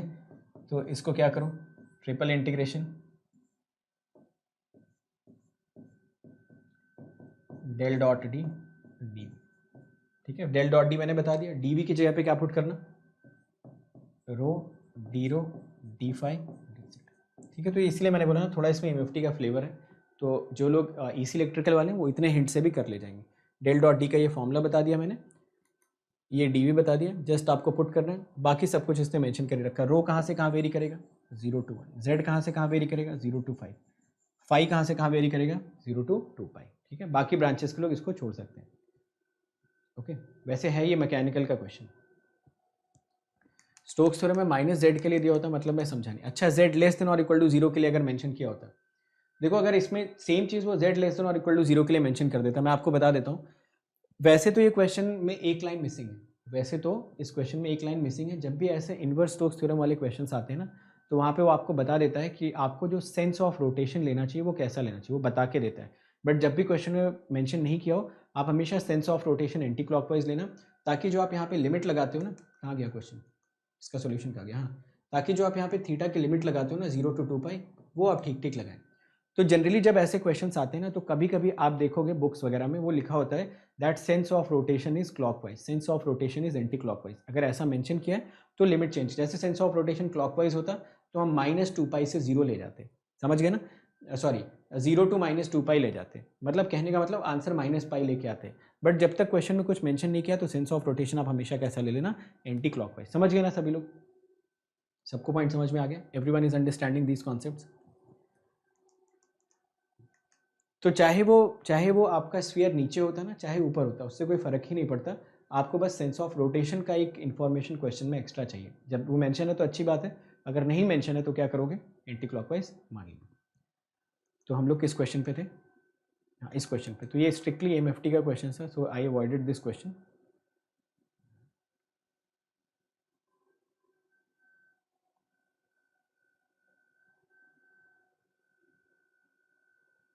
ये पूछा आपसे, चलो इसमें क्या करेंगे, x equal to y equal to z equal to t, ठीक है, क्योंकि इसने दे दिया ना along a path joining origin।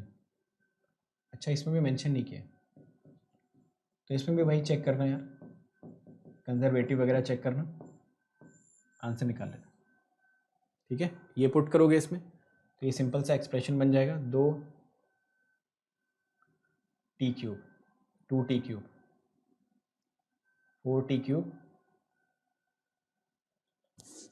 +1, कुछ मिसप्रिंट सा लग रहा है इसमें वैसे तो,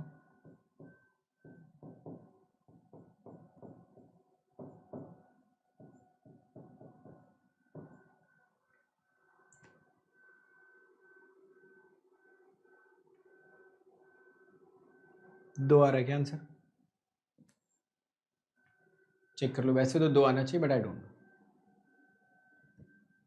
कौन सा पॉइंट, ये पॉइंट नहीं दिख रहा है, ये 0 0 0। अच्छा ये साइड में, ओके ओके, यहाँ साइड में ये कैमरा मेरा थोड़ा टिल्ट हो गया, वही मैं समझ नहीं पा रहा हूँ। आप लोगों को आज एक दिन सामने नहीं दिखता है, बोलते हो रिफ्लेक्शन आ रहा है, रिफ्लेक्शन का कुछ इंतज़ाम करता हूँ तो बोलते हो साइड वाला नहीं दिख रहा है, कल साइड का इंतज़ाम करूँगा तो बोलोगे सर ऊपर वाला नहीं दिख रहा है, सब कर दूंगा तो किसी दिन बोलोगे सर आप ही नहीं दिख रहे हो, बाकी तो सब दिख रहा है। तो मुझे लग रहा है ना मेरा कैमरा थोड़ा सा टिल्ट हो गया, इस वजह से ना ये साइड वाला पॉइंट आप लोगों को दिख नहीं रहा है। तो काफ़ी टाइम से मैं समझ नहीं पा रहा हूँ कि आपको प्रॉब्लम आ क्या रही है। चलो अगले क्वेश्चन पे आते हैं, और इस क्वेश्चन को बनाते हैं आज का आखिरी क्वेश्चन, ठीक है। तो ये आज का आखिरी क्वेश्चन है। आज के सेशन में भी आप लोगों ने काफ़ी अच्छे तरीके से रिस्पॉन्ड किया, बहुत अच्छे तरीके से क्वेश्चंस आपने बताए, ज़्यादातर क्वेश्चंस आपने आंसर कर दिए, ठीक है। पारस एज आई सेड यार, मुझे बिल्कुल 12th का आइडिया नहीं ना कि क्या क्या पूछा जाता है। 12th में बहुत सारी चीज़ें होती ना, जैसे ग्रेटेस्ट इंटीजर फंक्शन पे भी क्वेश्चंस आते हैं, आपके इनडेफिनिट इंटीग्रेशन पे भी क्वेश्चन आते हैं, डेफिनिट इंटीग्रेशन पे भी क्वेश्चंस आते हैं। अब उसमें किस सीक्वेंस में आपको पढ़ना चाहिए, ये maybe I am not the right person to answer, okay.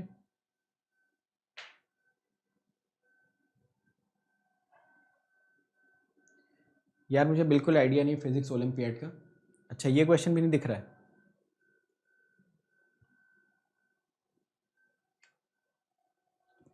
नहीं, डिफरेंशियल कोएफिशिएंट से नहीं आएगा, ठीक है। तो इस क्वेश्चन में रुको, मुझे देखने दो कौन सा पोर्शन नहीं दिख रहा है। यार दिख तो रहा है सब कुछ, सब दिख रहा है, ये क्या नहीं दिख रहा है? ये इतना तो अंदाज़ा लगा ही सकते हो ना, ये यूनिट्स लिखा है, ये लेंथ्स लिखा है, ये कार्टेशियन लिखा है, ये काउंटर लिखा है, इतना तो मुझे दिख रहा है यार, ठीक है। तो अगर थोड़ा आप देखोगे ना तो आपको दिख जाएगा, ऐसा भी नहीं कि आपको दिखेगा नहीं। दिख रहा है ना, वो तो दिख रहा है, 4/√π यूनिट्स, वो लेंथ मेंशन किया, वो कार्टेशियन, वो काउंटर। आंसर बहुत ही जल्दी निकालिए और आंसर बताइए। The value of the line integral, ये जो बना हुआ है ना, सी बोल रखा है सर्कल ऑफ रेडियस दिस, तो ये भी आई थिंक एक ही लाइन का क्वेश्चन है, एक लाइन में हो जाना चाहिए डायरेक्टली।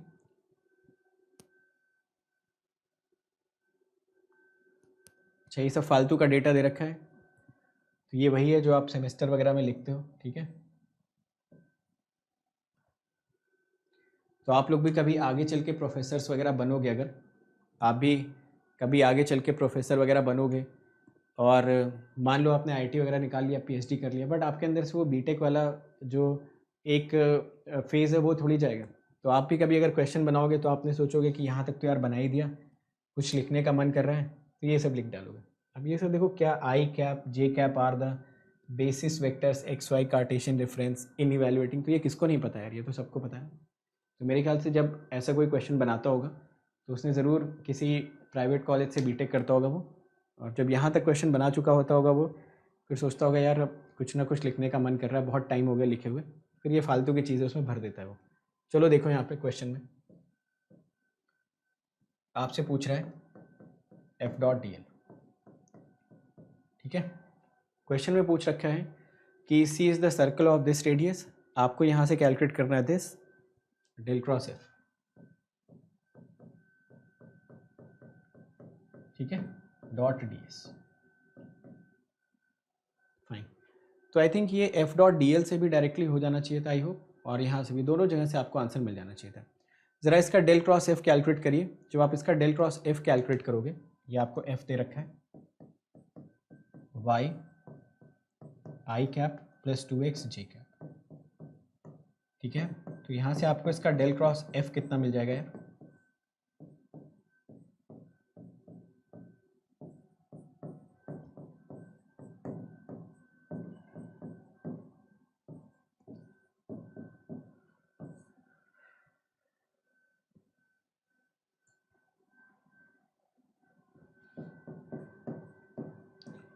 k cap. अच्छा ग्रीन से भी लग जाता ना, अगर ग्रीन से भी लगाते तो ग्रीन से भी लग जाता, दोनों से ही लग जाते। खैर चलो दोनों से ही लगा के मैं आपको बता देता हूँ। तो डेल क्रॉस F अगर आप कैलकुलेट करोगे तो आपको यहाँ से एक्सप्रेशन मिल जाएगा double integration of 1 k cap, ठीक है। अब 1 k कैप अगर आपको लिखना है तो यहाँ पे क्या लिखोगे, dx dy k कैप, क्योंकि अगर आपका जो डिफरेंशियल सरफेस है वो एक्स वाई प्लेन में होगा तभी उसकी डायरेक्शन के कैप में आएगी। ये के कैप हो गया 1, आपको यहाँ सिंपली मिला double integration of S d x d y, ठीक है। तो अगर double integration of 1 d x d y लिखा हुआ है, इसका मतलब उस सरफेस का एरिया पूछ रहा है।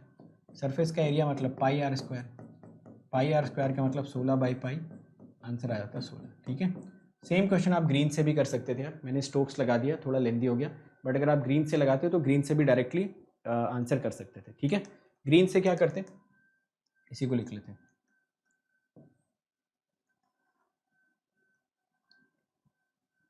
y dx plus 2x dy, ये दे रखा है आपको। सरफेस ये क्लोज्ड है तभी ग्रीन्स थ्योरम लग सकती है। क्लॉकवाइज एंटी क्लॉकवाइज कुछ नहीं मेंशन्ड होता है, तो जनरली हम मान लेते हैं कि चलो क्लॉकवाइज ही है, सॉरी एंटी क्लॉकवाइज ही है।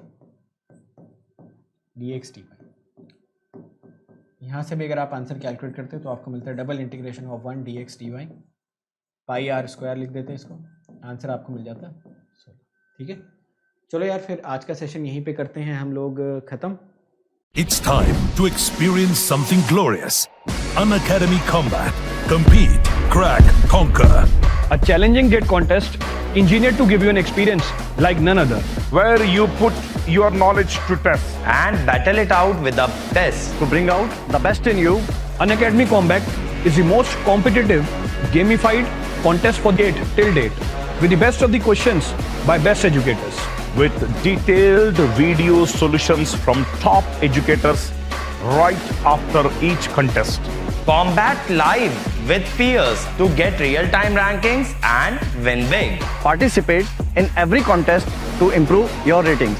Challenging contests every fortnight or alternate Sunday. Live ranking after every question. Big rewards for top rankers. Your passion to crack gate deserves this. Your hard work towards your dream deserves this. Fuel your inner fire for the ultimate gate challenge.